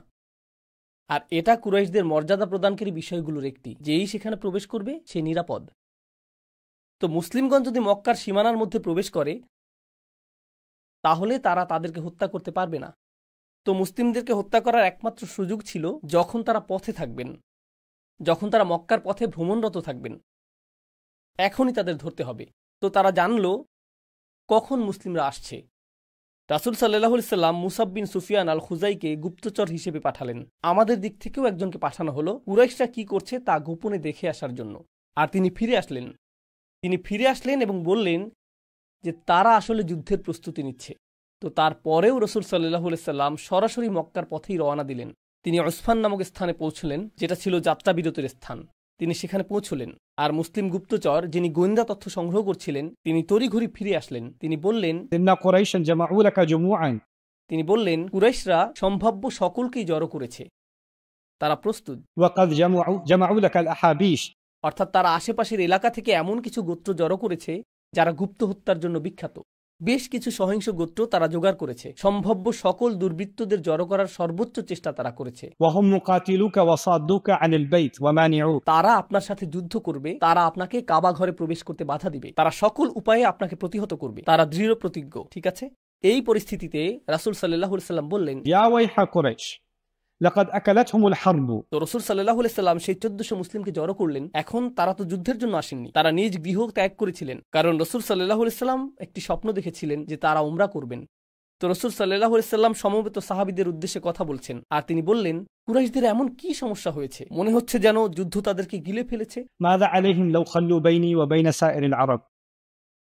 কেন তারা আমাকে বাকি আরবদের মাঝে ছেড়ে দিচ্ছে না? আমি তো এখন আর তাদের চেহারার সামনেও নেই, আমি তো এখন আর তাদেরকে বিরক্তও করছি না। কেন তারা আমার সাথে বিরোধ করতে চাইছে?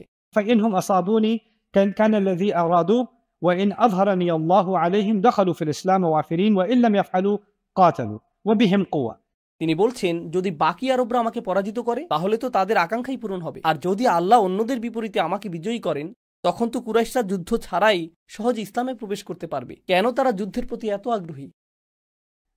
فما تظن قريش فوالله لا أزال أجاهد على الذي بعثني الله به حتى يظهره الله أو تنفرد هذه السالفة। তিনি বলেছেন, আমি আল্লাহর শপথ করে বলছি, আল্লাহ আমাকে যে মিশন দিয়ে প্রেরণ করেছেন এর জন্য আমি সংগ্রাম করে যেতে থাকব যতক্ষণ পর্যন্ত না আল্লাহ হয় আমাকে বিজয় দান করবেন, না হয় এটা বিচ্ছিন্ন হয়ে যাবে। تنفرد هذه السالفة। এটাই রাসূল সাল্লাল্লাহু আলাইহি সাল্লাম বলেছিলেন। তিনি মূলত তার সাহাবীদের উদ্দেশ্যে এই ঘোষণা প্রদান করছেন যে যদিও আমি বলেছিলাম যে তোমরা উমরা পালন করতেই যাচ্ছ, কিন্তু তোমাদের নেতা হিসাবে আমি এখন জীবন দিতে প্রস্তুত।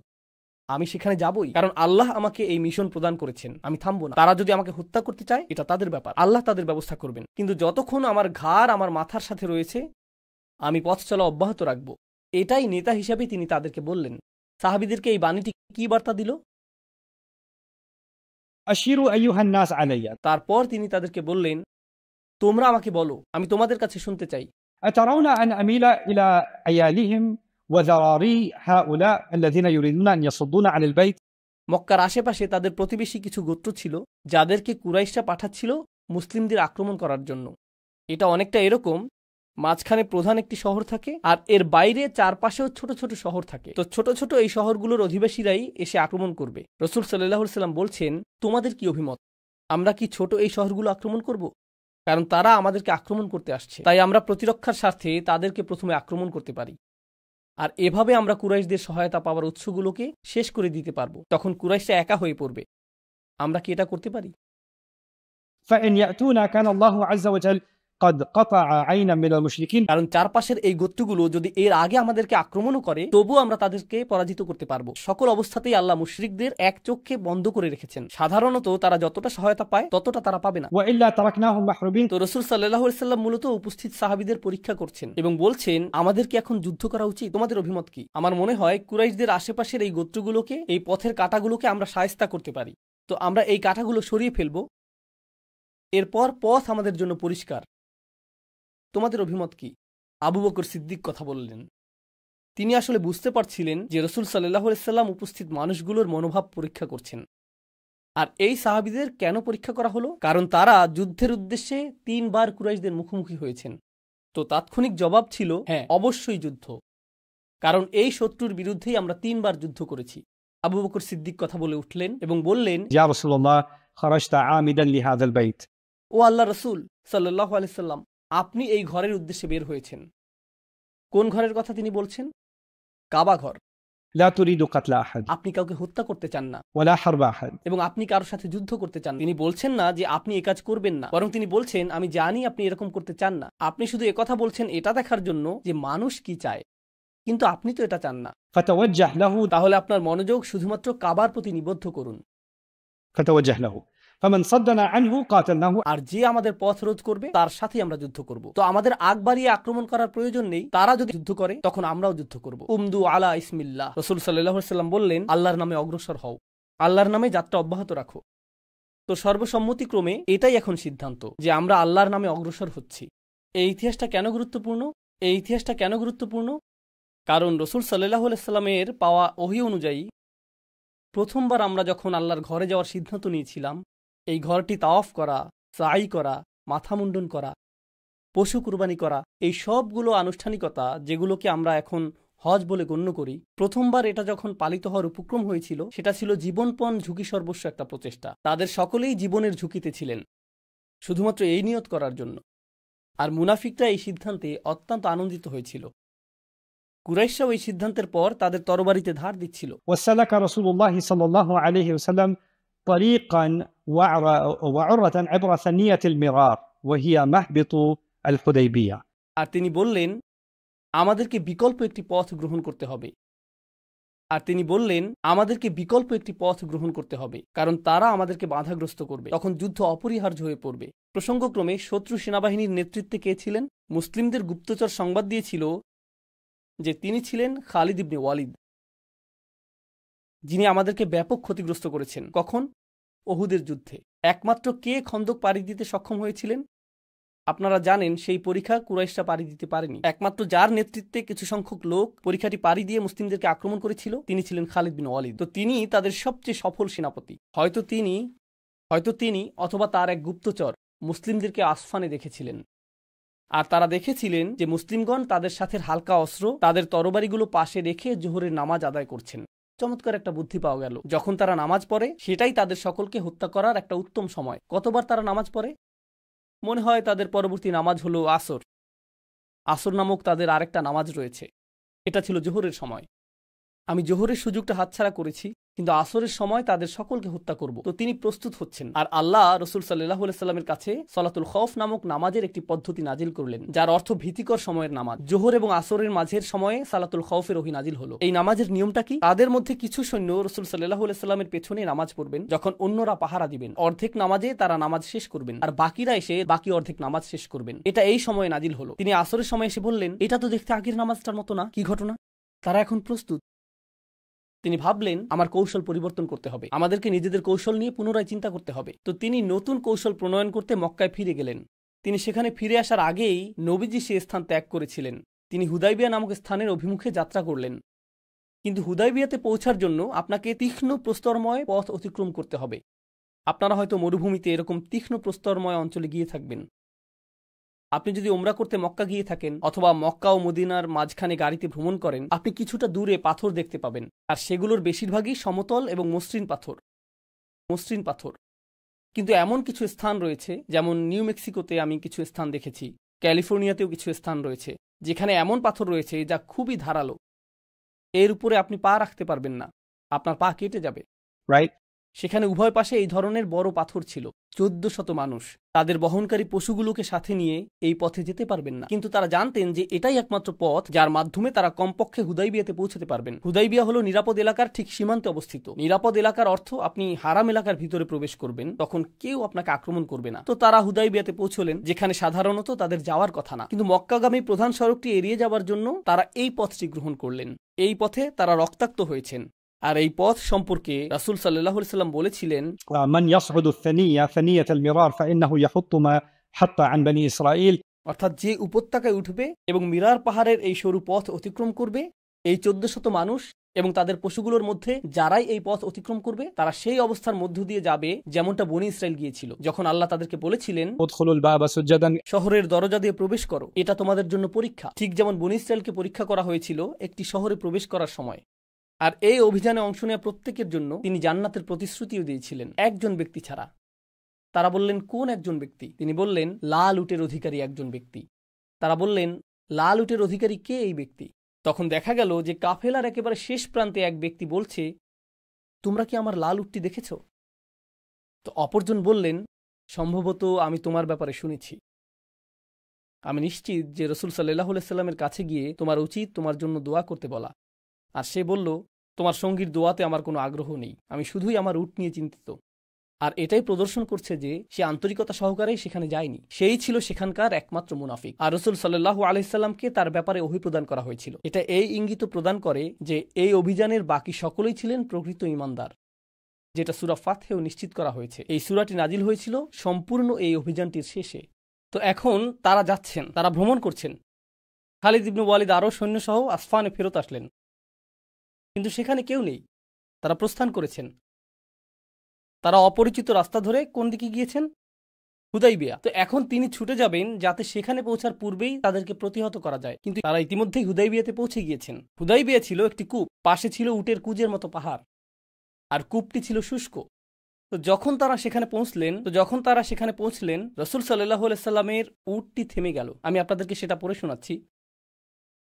وسار النبي صلى الله عليه وسلم حتى إذا كان بالثنية التي يهبط بها عليهم منها بركت به راحلته। অর্থাৎ নবীজির উটটি অনড়ভাবে থেমে গেল হুদাইবিয়াতে এসে। তাদের পরিকল্পনা হুদাইবিয়া ছিল না, তাদের পরিকল্পনা ছিল মক্কা।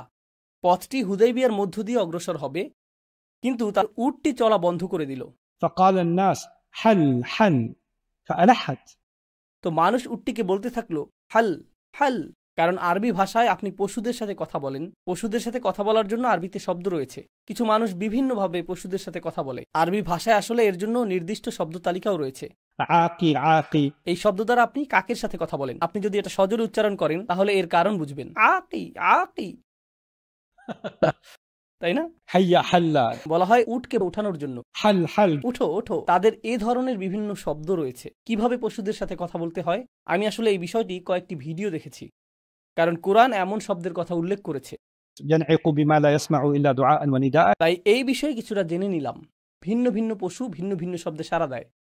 একজন রাখাল অথবা এই জাতীয় কোনো শব্দ করতে পারে, আর তখন সবগুলো ভেড়া চলে আসে। কিন্তু অন্য কেউ চেষ্টা করলে তারা আর আসে না। Try again. তো তারা বলল হাল, কিন্তু উটটি সামনে যাচ্ছে না। অনুগত প্রাণী, গৃহপালিত পোষমানা প্রাণী যেমন ঘোড়া অথবা উট, যা সাধারণত প্রভুর আনুগত্য করে থাকে, কখনো কখনো এটা একরোখা হয়ে যায়। আর যখন এটা একরোখা হয়ে যায় তখন এটাকে গাড়ির ট্রান্সমিশন ফেইলিয়ারের মতো মনে হয়। এটা অস্বাভাবিক আচরণ শুরু করে, কথা শুনে না, আমার আদেশ অনুযায়ী এটা সাড়া দিচ্ছে না। আমি এক্সেলেটরে চাপ দিচ্ছি কিন্তু এটা সামনে গুচ্ছে না। কিছু একটা সমস্যা হয়েছে, এটাকে বারবিকিউ করার সময় এসে পড়েছে। So فقالوا خلأت القصوى. কসওয়া হলো রাসূল সাল্লাল্লাহু আলাইহি সাল্লামের উটের নাম। রাসূল সাল্লাল্লাহু আলাইহি সাল্লামের উটের নাম। আর তিনি আসলে এই উটটিকে খুবই পছন্দ করতেন। কসওয়ার সাথে খুবই বন্ধুত্বপূর্ণ সম্পর্ক তার। তো সাহাবীগণ বললেন, কসওয়া একরোখা হয়ে গেছে, কসওয়া অস্বাভাবিক আচরণ করছে। خلأت القصوى خلأت القصوى. فقال النبي صلى الله عليه وسلم ما خلأت القصوى. রাসূল সাল্লাল্লাহু আলাইহি সাল্লাম বললেন, না না না না না, কসওয়ার কোনো সমস্যা হয়নি, وما ذاك لها بخلق. আর সে এরকম আচরণও করে না, এটা তার চারিত্রিক বৈশিষ্ট্যও না। তো রাসূল সাল্লাল্লাহু আলাইহি সাল্লাম একটি পশুর চারিত্রিক বৈশিষ্ট্যও জানতেন। এরকম নিবিড়ভাবে তিনি পশুটিকে চিনতেন। ولكن حبسها حابس الفيل. বুখারী শরীফের এই হাদিসটি আসলেই চমৎকার। বরং যেই সত্তা হাতিগুলো থামিয়েছিলেন তিনিই তাকেও থামিয়েছেন। কোন হাতি এগুলো? কোন হাতি এগুলো? আব্রাহা বাহিনীর হাতি। আব্রাহা চেয়েছিল সেই হাতিগুলো যাতে এগিয়ে যায় এবং কাবাঘরকে পিষে ফেলে, কিন্তু হাতিগুলো সামনে চলা বন্ধ করে দেয়। আর নবীজি বলছেন, যেই সত্তা সেই হাতিগুলোকে থামিয়েছিলেন তিনিই কসওয়াকেও থামিয়েছেন। এর দ্বারা রাসূল সাল্লাল্লাহু আলাইহি সাল্লাম কি আল্লাহ কি বুঝাচ্ছেন? আপনি যদি এখন মক্কায় যান তাহলে যুদ্ধ সংঘটিত হবে। তো ঠিক যেভাবে আল্লাহ হাতিগুলোকে থামিয়ে হারাম শরীফে ঘুরতে যাওয়া সহিংসতা রোধ করেছিলেন, এখনও তিনি কসওয়াকে থামিয়ে দিয়ে সহিংসতা রোধ করছেন। আমরা সামনে এগিয়ে যাব না, আমরা এখানেই তাঁবু খাটাবো। এটাই ছিল নির্দেশনা। বিষয়টা এতই অসাধারণ যে আল্লাহ কাবা ঘরের পবিত্রতা রক্ষা করলেন সেই হাতি দ্বারা, একই উপায়ে তিনি কাবা ঘরের পবিত্রতা রক্ষা করলেন কসওয়ার দ্বারা, সেই মুহূর্তে তাকে থামিয়ে দেওয়ার মাধ্যমে। ঠিক আছে, তো এখন كنا مع النبي صلى الله عليه وسلم 1400. আমরা রাসূল সাল্লাল্লাহু আলাইহি সাল্লামের সাথে ছিলাম 1400 মানুষ। আল হুদাইবিয়া বীরুন, আর হুদাইবিয়াতে একটি মাত্র কূপ ছিল। فنزحناها فلم نترك فيها قطرة. আমরা এটা থেকে কিছুটা পানি পান করি, ফলে শীঘ্রই এক ফোঁটা পানিও বাকি থাকলো না, এক ফোঁটা পানিও বাকি থাকলো না। فبلغ ذلك النبي صلى الله عليه وسلم তো এই সংবাদ নবী সাল্লাল্লাহু আলাইহি সাল্লামের কাছে পৌঁছলো। فجلس على شفيره. তো রাসূল সাল্লাল্লাহু আলাইহি সাল্লাম কূপটির মুখে বসলেন। دعا بإناء من ماء فتوضأ. তিনি একটি ছোট পাত্রে পানি চাইলেন এবং সেই পানি দিয়ে তিনি ওযু করলেন। ثم مضمض ودعا ثم صبه فيها. তারপর রাসূল সাল্লাল্লাহু আলাইহি সাল্লাম কুলি করলেন এবং তা কূপে নিক্ষেপ করলেন। فتركناها غير بعيد. তো আমরা এটা থেকে সরে গেলাম এবং খুব একটা দেরি হয়নি। ثم إنها أصدرتنا ما شئنا نحن وركابنا. আর তারপর কূপটি পানিতে উচ্ছ্বসিত হওয়া শুরু করলো আর আমরা সকলে পান করলাম এবং আমাদের সকলের পশুগুলোও পান করলো। 1400 মানুষ এই পানি পান করলো আর উট, ঘোড়া যা এই 1400 মানুষের সাথে এসেছিল তারাও পান করলো, কিন্তু পানি আসা বন্ধ হলো না। এটা ছিল রাসূল সাল্লাল্লাহু আলাইহি সাল্লামের একটি মুজিজা। আর এটা ছিল ঈমানদারদের ঈমানকে নবরূপে বলিয়ান করার একটা উপায়। যারা এই সময়ে এসেছেন, যাদের ব্যাপারে মুনাফিকরা ধারণা করেছিল যে তারা আত্মঘাতী অভিযানে যাচ্ছেন, কিন্তু তারা এখন এই অনুভব করছেন যে আল্লাহ তাদের পাশে রয়েছেন। আর এখন তারা এই ছোট ছোট মুজিজাগুলো দেখতে পাচ্ছেন, যেমন লাল উটের অধিকারী ব্যক্তিটি, এটাও একটা ছোট মুজিজা। আর তারপর তারা হুদাইবিয়ায় পৌঁছা এবং কূপে পানি প্রবাহিত হওয়া, এটা ছিল আরেকটি ছোট মুজিজা। তো একের পর এক এই মুজিজাগুলো ঘটতে লাগলো। ثم قال صلى الله عليه وسلم والذي نفسي بيده لا يسألوني خطة يعظمون فيها حرمات الله إلا أعطيتهم إياه. রাসূল সাল্লাল্লাহু আলাইহি সাল্লাম এই সময় খুবই অদ্ভুত কথা বললেন। তো এই মুহূর্তে তারা অনুভব করছেন যে আল্লাহর পক্ষ থেকে এই অলৌকিক উপহার এসেছে, শুষ্ক কূপ থেকে পানি উচ্ছ্বসিত হচ্ছে। আর এই মুহূর্তে রাসূল সাল্লাল্লাহু আলাইহি সাল্লাম বললেন, আমি সেই সত্তার শপথ করছি যার হাতে আমার প্রাণ, অর্থাৎ আমি আল্লাহর শপথ করে বলছি, আল্লাহর নির্ধারিত পবিত্র বিষয়গুলোর লঙ্ঘন করো না। এরকম কিছু যদি তারা আমার কাছ থেকে চায়, আমি তাদেরকে তা দিব। এখন বিষয়টা পুনরায় শুনুন, আমি নিজের ভাষায় বলছি। তারা যা খুশি আমার কাছে চাইবে আর আমি তাদেরকে তাই দিব, যদি সেটা হারাম কিছু না হয়। সহজ কথায় বললাম, যদি হারাম কিছু না হয় আমি তাদেরকে তা দিব। এখানে তারা কারা? এটা কুরাইশ। কিন্তু এই মুহূর্তে কেউ জানতো না যে একটা আপোষ মীমাংসা হবে, কেউ জানতো না যে তারা কোনো কিছু চাইবে। প্রকৃতপক্ষে কুরাইশরা কখনোই কিছু চায়নি, তারা শুধুই মুসলিমদের হত্যা করতে চেয়েছে। কিন্তু তিনি ইতিমধ্যেই জানতে পেরেছেন যে তারা কিছু চাইবে, তারা কোনো কিছু চাইবে। আর তিনি এমন কিছু বলছেন যা ওই মুহূর্তে কোনো সাহাবী বুঝতে পারেননি। তারা যাই চাইবে, যতক্ষণ পর্যন্ত তা দ্বারা আল্লাহর নির্ধারিত পবিত্র বিষয়গুলো লঙ্ঘিত না হয়, আমি তাদেরকে তা দিব, আমি তাদেরকে তা দিব। আর এই মুহূর্তে যখন সাহাবীগণ ঈমানে পরিপূর্ণ ছিলেন কূপের এই মুজিজার কারণে, এখনই তারা এমন কিছু শুনলেন যা অবশেষে তাদের ঈমানকে পরীক্ষার সম্মুখীন করবে। অবশেষে যখন সময় আসবে এবং কুরাইশরা কিছু চাইবে, এটা তাদের রক্তে আগুন ধরিয়ে দিবে। আর এই কথাটি উপকারে আসবে সেই উত্তাপকে প্রশমিত করার জন্য, যাতে বিষয়টা সহ্য করা সহজ হয়। ঠিক আছে, সামনে অগ্রসর হওয়ার আগে আপনারা কেমন বোধ করছেন? এই অংশটি এখন শেষ করতে হবে, কারণ আমাদেরকে আরো অনেক কিছু আলোচনা করতে হবে। তো আমি গোটা বিষয়বস্তুটি পুরোপুরি আলোচনা করতে চাই, যাতে কোনো কিছু বাদ না পড়ে ইনশাআল্লাহ। أن 80 رجلا من أهل مكة هبطوا على رسول الله صلى الله عليه وسلم من جبل التنعيم متسلحين. তো যা ঘটলো তা হলো, তারা তো হুদাইবিয়ায় পৌঁছে গেলেন। যদি তারা হুদাইবিয়া থেকে আধা কিলোমিটার অথবা 1 মাইলের 4 ভাগের 1 ভাগও সামনে যান, তারা নিরাপদ সীমানায় প্রবেশ করবেন। যখন তারা নিরাপদ সীমানার মধ্যে প্রবেশ করবেন, তখন আর কি সম্ভব না, তাদেরকে আক্রমণ করা যাবে না। কুরাইশদের মনোভাব এরকম, অবস্থা বেশ গুরুতর, আমাদেরকে এখনই এই সমস্যার সমাধান করতে হবে। একটা বুদ্ধি হলো, যেহেতু তারা সেখানে বসে আছে, তাদের পশুগুলোকে খাবার খাওয়াচ্ছে, হুদাইবিয়াতে রিল্যাক্স করছে, আমরা যদি 80 জন গুপ্তঘাতক পাঠাই, আমরা নিশ্চিত করব যাতে তাদের মুখমণ্ডল ঢাকা থাকে। তারা সেখানে গিয়ে কয়েকজন মুসলিমকে হত্যা করবে এবং কিছুটা বিশৃঙ্খলা এবং সমস্যা তৈরি করবে। তখন পশুগুলো ছড়িয়ে পড়বে এবং এই লোকগুলো ছড়িয়ে পড়বে, আর আমরা তাদেরকে ছত্রভঙ্গ করে দেব। 1400 মানুষকে হত্যার জন্য 80 জন যথেষ্ট না, কিন্তু বিশৃঙ্খলা সৃষ্টি করার জন্য এটা যথেষ্ট। বেসামরিক একটি পরিবেশে যখন বিস্ফোরণ, গোলাগুলি অথবা সহিংসতা ঘটে, তখন সকলে পালাতে শুরু করে, তাই না? এখানে কুরাইশরাও সেই একই ধরনের বিশৃঙ্খলা তৈরি করার চেষ্টা করছে। আর একটি পরিকল্পনা এটাও ছিল যে ভাগ্য যদি সহায় হয়, তাহলে আমরা তাদের নবীকেও হত্যা করতে পারবো। সুতরাং এই দৃষ্টিতে এটা রাসূল সাল্লাল্লাহু আলাইহি সাল্লামের বিরুদ্ধে গুপ্ত হত্যার প্রচেষ্টাও ছিল।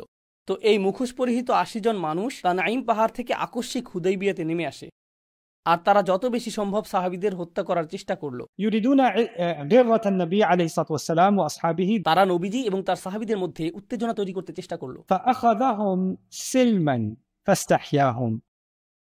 তো হাদিসটি বর্ণনা করছে যে রাসূল সাল্লাল্লাহু আলাইহি সাল্লাম তাদের সকলকে আটক করতে সক্ষম হলেন নিরাপদে, অর্থাৎ কেউ আহত হয়নি, না তারা না আমরা। আর তারপর তিনি তাদেরকে চলে যেতে দিলেন, তাদের মুখোশ খুলে নিলেন। কেন তারা মুখ ঢেকে এসেছিল? কারণ না হলে তো সবাই জেনে যাবে যে তারা কুরাইশ বংশের লোক, যেটি কুরাইশদের জন্য সুনামের হানিকর। মানুষ কুরবানির পশু নিয়ে উমরা করতে এসেছে আর তোমরা তাদেরকে হত্যা করতে চাইছো। মুখোশ পরা অবস্থায় তাদেরকে সাধারণ দস্যুদের মতো দেখাবে, কারণ আরব অঞ্চল এবং দস্যুবৃত্তি ছিল সম্পর্কযুক্ত। সেক্ষেত্রে তারা অপরাধী সাব্যস্ত হতো না, তারা ক্যামেরায় ধরা পড়তো না। কিন্তু এখন তারা সকলেই ক্যামেরায় ধরা পড়লো এবং তাদের সকলকে বেঁধে ফেলা হলো। এরপর রাসূল সাল্লাল্লাহু আলাইহি সাল্লাম তাদের অস্ত্রগুলো রেখে দিলেন এবং তাদেরকে মক্কায় ফেরত পাঠালেন। কুরাইশদের সম্মান আগেই প্রশ্নবিদ্ধ হয়েছিল, কিন্তু এখন প্রকৃতপক্ষেই তাদের সুনামের হানি ঘটল। তাদের জন্য এটা খুবই খারাপ অবস্থা তৈরি করল। কুরআনে আল্লাহ এই ঘটনার প্রতি ইঙ্গিত দিয়েছেন, هو الذي كف أيديهم عنكم وأيديكم عنهم ببطن مكة. তিনি সেই সত্তা যিনি তাদের হাতকে তোমাদের কাছে এবং তোমাদের হাতকে তাদের কাছে পৌঁছতে দেননি, মক্কা নগরীর ঠিক মাঝখানে। Right? Okay. এখন মক্কা হলো মূল এলাকা এবং কুরাইশরাও মূল এলাকাতেই ছিল, কিন্তু অন্য আরও কিছু গোত্র ছিল যাদের অবস্থান ছিল মক্কার কাছাকাছি। ঠিক আছে, আমি একসময় নিউ ইয়র্কে বসবাস করতাম। নিউ ইয়র্কের পাশেই রয়েছে নিউ জার্সি, আর অন্য পাশে রয়েছে ক্যানেটিকেট, তাই না? নিউ ইয়র্কের সাথে সম্পর্কযুক্ত কিছু শহর রয়েছে, আমরা তাদেরকে মানব সভ্যতা হিসেবে বিবেচনা করি না। নিউ ইয়র্কের নিজের আভিজাত্যপূর্ণ, আত্মহংকারপূর্ণ, শ্রেষ্ঠত্বপূর্ণ একটি ভাবমূর্তি রয়েছে, সেখানে অন্য সকলে বহিরাগত।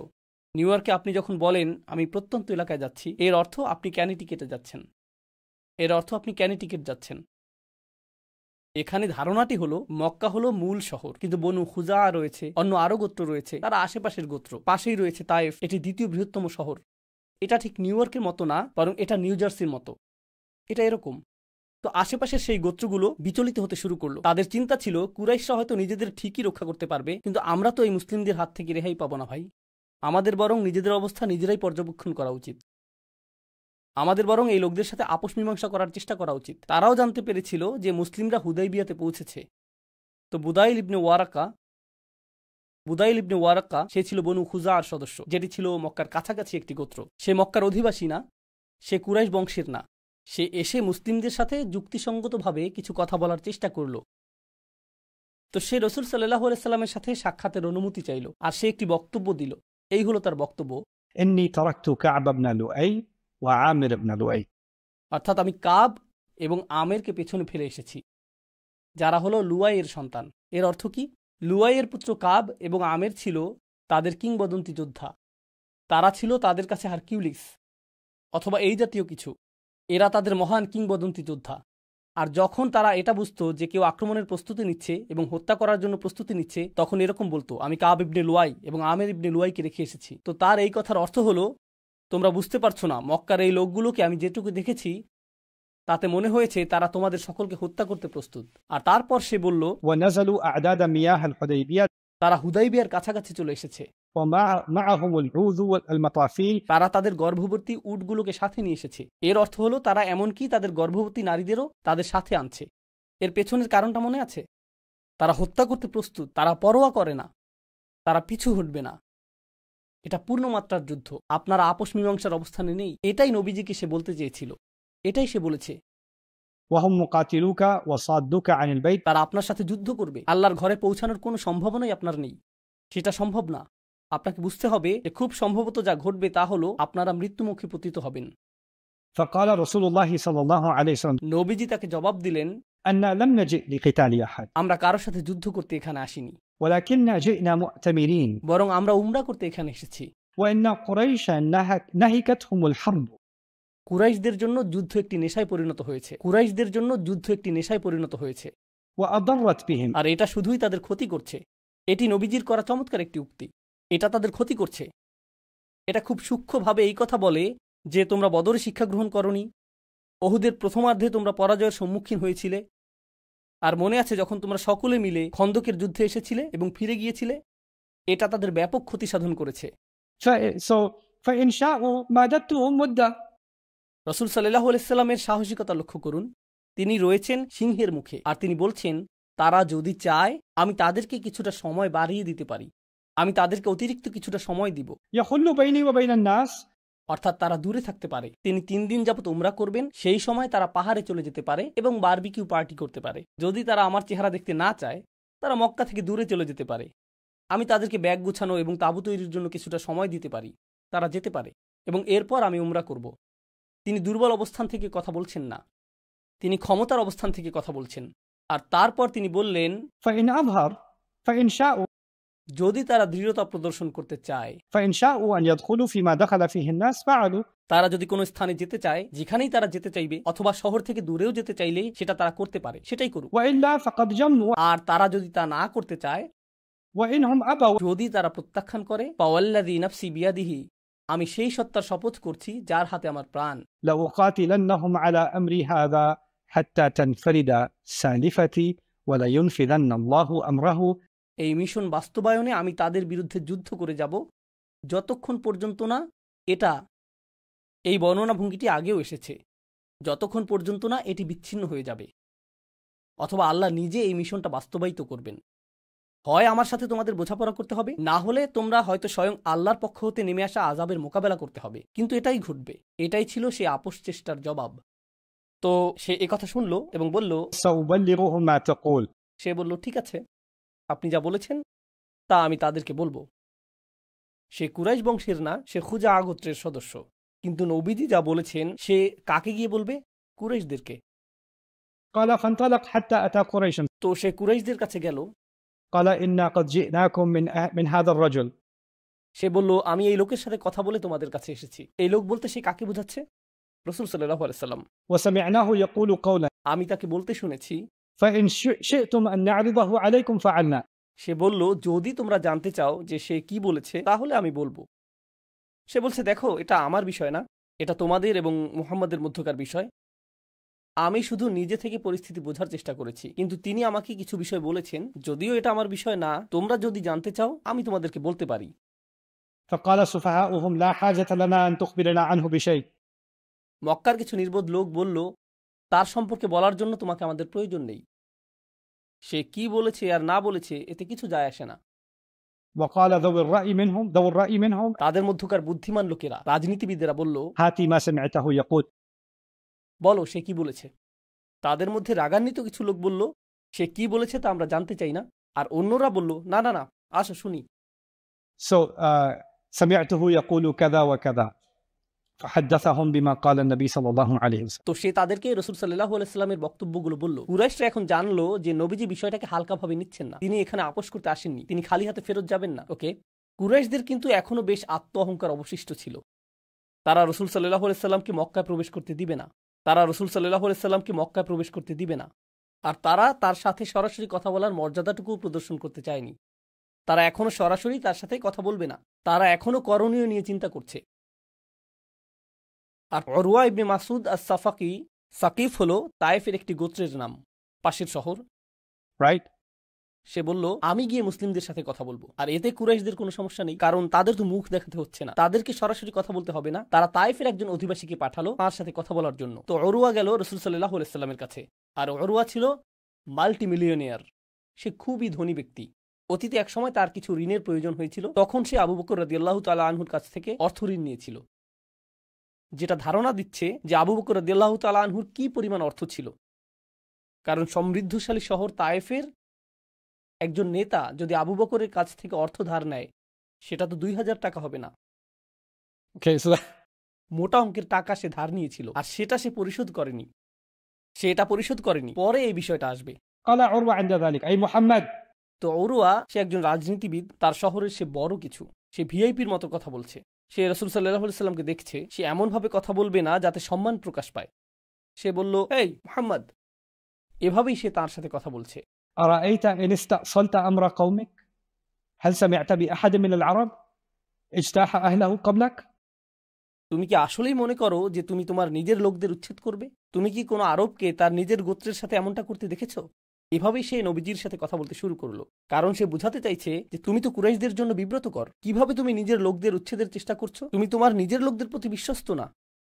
এটা বলার অন্যতম একটি কারণ হলো কারণ সে রাসূল সাল্লাল্লাহু আলাইহি সাল্লামের চারপাশে বিভিন্ন গোত্রের অনেক লোক দেখতে পেয়েছিল। সেখানে সে দাসদেরকে দেখলো, সে এমন মানুষদের দেখলো যাদের পরিবার শতাব্দীকাল যাবৎ একে অপরের সাথে যুদ্ধে লিপ্ত, কিন্তু এখন তারা পরস্পর ভাই, একসাথে নামাজ পড়ছে, খাবার খাচ্ছে।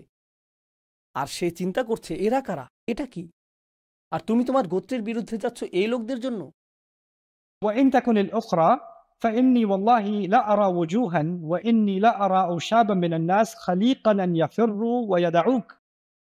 সে বলল, আমি জানি না তুমি এখানে কি করছো।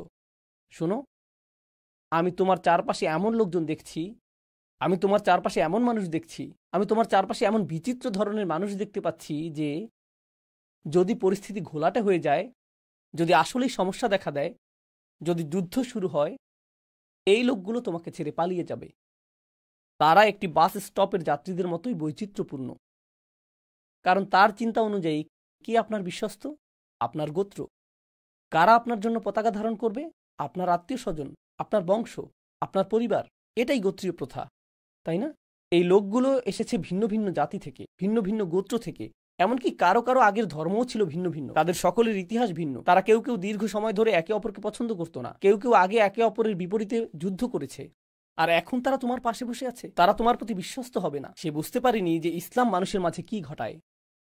সে এটা কখনো দেখেনি। হাজার হাজার বছর ধরে আরবরা এটা দেখেনি, কোনো জাতি এটা দেখেনি।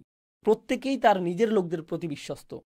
আর প্রথমবারের মতো এই মানুষগুলো হাজার বছরের গোত্রীয় ইতিহাস ভুলে গেলেন। আর যে বিষয়টা তাদের সম্পর্কযুক্ত করেছে তা রক্তের বন্ধনের চাইতেও অনেক বেশি শক্তিশালী। এটাই ইসলাম। এই বিষয়টা সে উপলব্ধি করতে পারেনি, এটা তার মাথায় আসছিল না, সে এটা বুঝতে পারেনি। তো যখন সে এটা বলল, قال له أبو بكر الصديق. আবু বকর আর সিদ্দিক কথা বললেন। তার বক্তব্যটা আমি এখানে উল্লেখ করব না, কিন্তু তিনি আসলেই অপমানজনক কথা বললেন। তিনি তার স্বভাবের বাইরে গিয়ে একটা কথা বললেন। Okay. তিনি এটা বললেন, এখানে উপস্থিতির মধ্যে কয়েকজন শিশু দেখতে পাচ্ছি, আর এটা একটা মসজিদ, তাই মসজিদের সামনেও আমি কথাটা বলবো না। কিন্তু যদি এটা বলতাম, এটা অস্পষ্ট করে দেওয়ার মতো কথা, যেমন Beep, beep, beep. আর এটা ছিলেন أبو بكر الصديق. সবচেয়ে চমৎকার, সবচেয়ে শান্ত, সবচেয়ে ভদ্র সাহাবী। আর তিনি শুনলেন এই লোকটি রাসূল সাল্লাল্লাহু আলাইহি সাল্লামের সাথে এইভাবে কথা বলছে। এই লোকগুলো তোমাকে অনুসরণ করবে, তোমার জন্য দুঃখ হয়। তখন আবু বকর বলে ফেললেন, Beep, beep, beep. আর তার অবস্থা, أنحن نفر عنه وندعه. আমরা তাকে ত্যাগ করব, আমরা তাকে ছেড়ে পালিয়ে যাব। রাগান্বিত হয়ে আবু বকর সিদ্দিক এটাই বলেছিলেন। فقال من ذا؟ ওরা বলল, এই কথাটা কে বলল? কারণ চারপাশে তো ভিড় ছিল, তাই না? তাই সে দেখতে পায়নি যে কথাটা কে বলেছে। সে বলল, এই কথাটা কে বলেছে? বা কল আবু বকর। তারা বলল, আবু বকর এই কথা বলেছে। কারণ অন্য সকলের অবস্থাও এরকম যে أبو بكر. What is this? قال أما والذي نفسي بيده لولا يد كانت لك عندي لم أجزك بها لأجبتك. সে বলল, সেই সত্তার শপথ করে বলছি যার হাতে আমার প্রাণ রয়েছে, আমি যদি তোমার কাছে ঋণগ্রস্ত না থাকতাম তোমার কথার জবাব দিতাম। মনে আছে যে সে টাকা ধার নিয়েছিল? মূলত সে বিবেচনা করছে, এখন আমরা সমানে সমান, আমি তোমাকে আর ঋণ পরিশোধ করব না, কারণ আমি তোমার পাওনা পরিশোধ করেছি সকলের সামনে, তোমার অপমানজনক কথা শোনার মাধ্যমে। Right. তো فاتفق عروة وهو يكلم رسول الله صلى الله عليه وسلم يمص لحيته. বিষয়টা মনোযোগ দিয়ে শুনুন। উরওয়া ছিল রাজনীতিবিদ, সংসদ সদস্যের মতো।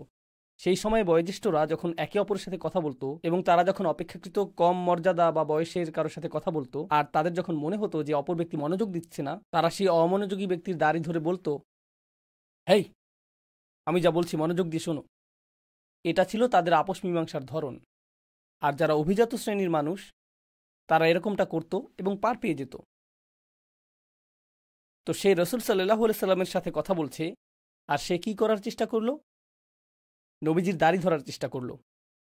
এখন মুগীরা রাদিয়াল্লাহু তাআলা আনহু, তিনি মাথায় শিরস্ত্রাণ পরিহিত ছিলেন। আমি ঘটনাটি পড়ছি। قائم على رأس رسول الله صلى الله عليه وسلم بالسيف.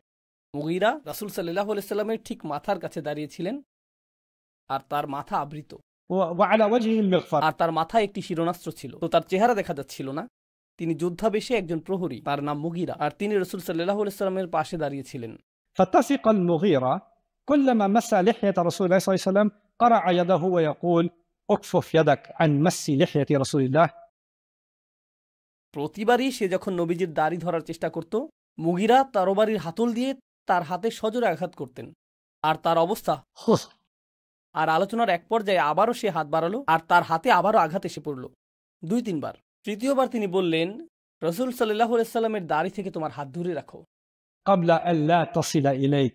না হলে এটা আর তোমার নিজের কাছেই ফিরবে না। হাত নিজের কাছে রাখো, না হলে তোমাকে হাতটি হারাতে হবে। কেউ উরওয়ার সাথে কখনো এইভাবে কথা বলেনি, কেউ উরওয়ার সাথে কখনো এইভাবে কথা বলেনি। তাদের সাথে কেউ এভাবে কথা বলে না, তারা তো অভিজাত শ্রেণী। সে বলল, فلما أكثر عليه غضب عروة فقال ليت شعري। উরওয়া অপমানিত এবং রাগান্বিত হয়ে উঠল। সে বলল, Are you serious? সত্যিই কি এটা ঘটেছে? من أنت يا محمد؟ তুমি কে মুহাম্মদ? মূলত সে বলছে, তুমি নিজেকে কি মনে করছো? আর তারপর সে বলছে, ومن هذا الذي أرى من بين أصحابك؟ আর এটা কে যে আমার সাথে এরকম করার দুঃসাহস দেখিয়েছে? তোমার পেছনে এটা কে যে আমাকে আঘাত করলো? فقال رسول الله صلى الله عليه وسلم রাসূল সাল্লাল্লাহু আলাইহি সাল্লাম বললেন, هذا ابن أخيك المغيرة ابن شعبة। এটা তোমার ভাতিজা মুগীরা ইবনে শুবা, কারণ তার মাথায় শিরোনাস্ত্র পরিহিত ছিল। Hey uncle, what's up? فقال رسول الله صلى الله عليه وسلم هذا ابن أخيك المغيرة ابن شعبة، فقال وأنت بذلك يا غدر والله ما غسلت عنك عذرك إلا بعلابة أمس لقد ورثت। সে বলল, তুমি আমার সাথে যে বিশ্বাসঘাতকতা করেছো তা আমি কখনোই ভুলব না। তো সে আসলেই বেশ চিন্তিত। সে বুঝতে পারল এই আপোষ চেষ্টা কার্যকর হবে না। প্রথমত আবু বকর সিদ্দিকের কাছ থেকে সে গালমন্দ শুনল, এরপর তার আপন ভাতিজা তার হাতে আঘাত করল। সে ভাবল, এই লোকগুলোর উপর আমার কোনো প্রভাব নেই, এদের সাথে আমি আলোচনা চালাতে পারবো না। তো সে ফিরে আসলো কুরাইশদের কাছে। فقال يا أي قوم، কথাগুলো লক্ষ্য করুন। সে বলল, হে লোক সকল, والله لقد وفدت على الملوك। সে বলল, আমি এর আগে রাজা মহারাজাদের কাছে দূত হয়ে গিয়েছি, আমি পৃথিবী ভ্রমণ করেছি এবং দূত হয়ে অনেক রাজ দরবারে গিয়েছি। وفدت على قيصر وكسرى। আর আমি রোম এবং পারস্যের মহারাজাদের দেখেছি, সেই সময়ের 2 পরাশক্তি, والنجاشي এবং আবিসিনিয়ার রাজা। والله إن رأيت ملكا قط আমার জীবনে এরকম কোনো রাজা দেখিনি يعظمه أصحابه ما يعظم أصحاب محمد صلى الله عليه وسلم محمدا। আমি আমার জীবনে এমন কোনো রাজার সহচর দেখিনি যারা তাদের রাজাকে সম্মানিত করে, মহিমান্বিত করে, তাদের রাজার মহত্বকে উচ্চকিত করে, যেভাবে মুহাম্মাদের সহচররা তার মহত্বকে উচ্চকিত করে। আমি রাজ দরবারে কখনো এরকমটা দেখিনি। والله إن تنخم نخامة إلا وقعت في كف رجل منهم। এখানে সে কাব্যিক ভাষায় কিছুটা অতিরঞ্জিত করে বলেছে। সে বলল, এই লোকটি যদি থুতুও ফেলে তা তার অনুসারীদের কোনো একজনের হাতেই পড়ে, তারা তা মাটিতে পড়তে দেয় না। فذلك بها وجهه وجلده। যদি তার চেহারা অথবা শরীর থেকে এক ফোঁটা ঘামও ঝরে পড়ে, তারা তাদের হাত দিয়ে তা ধরে ফেলে। وإذا أمرهم ابتدروا أمره। আর তিনি যখন তাদের কোনো কিছু করার আদেশ দেন তা পালন করার জন্য তারা একে অপরের সাথে প্রতিযোগিতা করে। وإذا توضأ كادوا يقتتلون على وضوئه।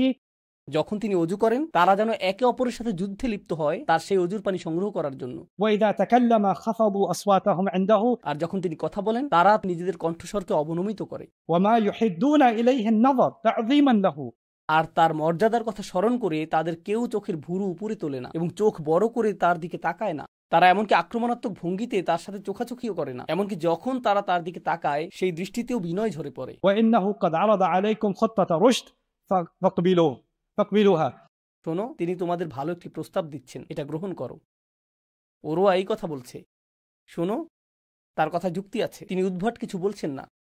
সে শুধু এতটুকুই বলল না, সে বলল, তার অনুসারীরা খুবই মজবুত ভাই, পরিস্থিতি যদি খারাপ হয়ে যায় আমি দেখতে পাচ্ছি যে তোমরা নিজেদের অনুসারীদের পালানো থেকে ধরে রাখতে পারবে না, তোমাদের লোকেরা তোমাদের ছেড়ে পালিয়ে যাবে, তার লোকেরা পালাবে না। সে তাদেরকে বলল, اقبلوا ما عرض فإني لكم ناصح। সে তাদেরকে বলল, শোনো, তিনি যে প্রস্তাব দিচ্ছেন তা গ্রহণ করো, আমি তোমাদের পক্ষেরই একজন। তোমাদের জন্য উত্তম হলো মুহাম্মদ যা বলছেন তা তোমরা মেনে নাও। مع أني أخاف أن لا تنصروا عليه। কারণ আমি ভীত যে যখন সময় আসবে তার বিরুদ্ধে যুদ্ধ করার জন্য তোমরা সাহায্যকারী পাবে না।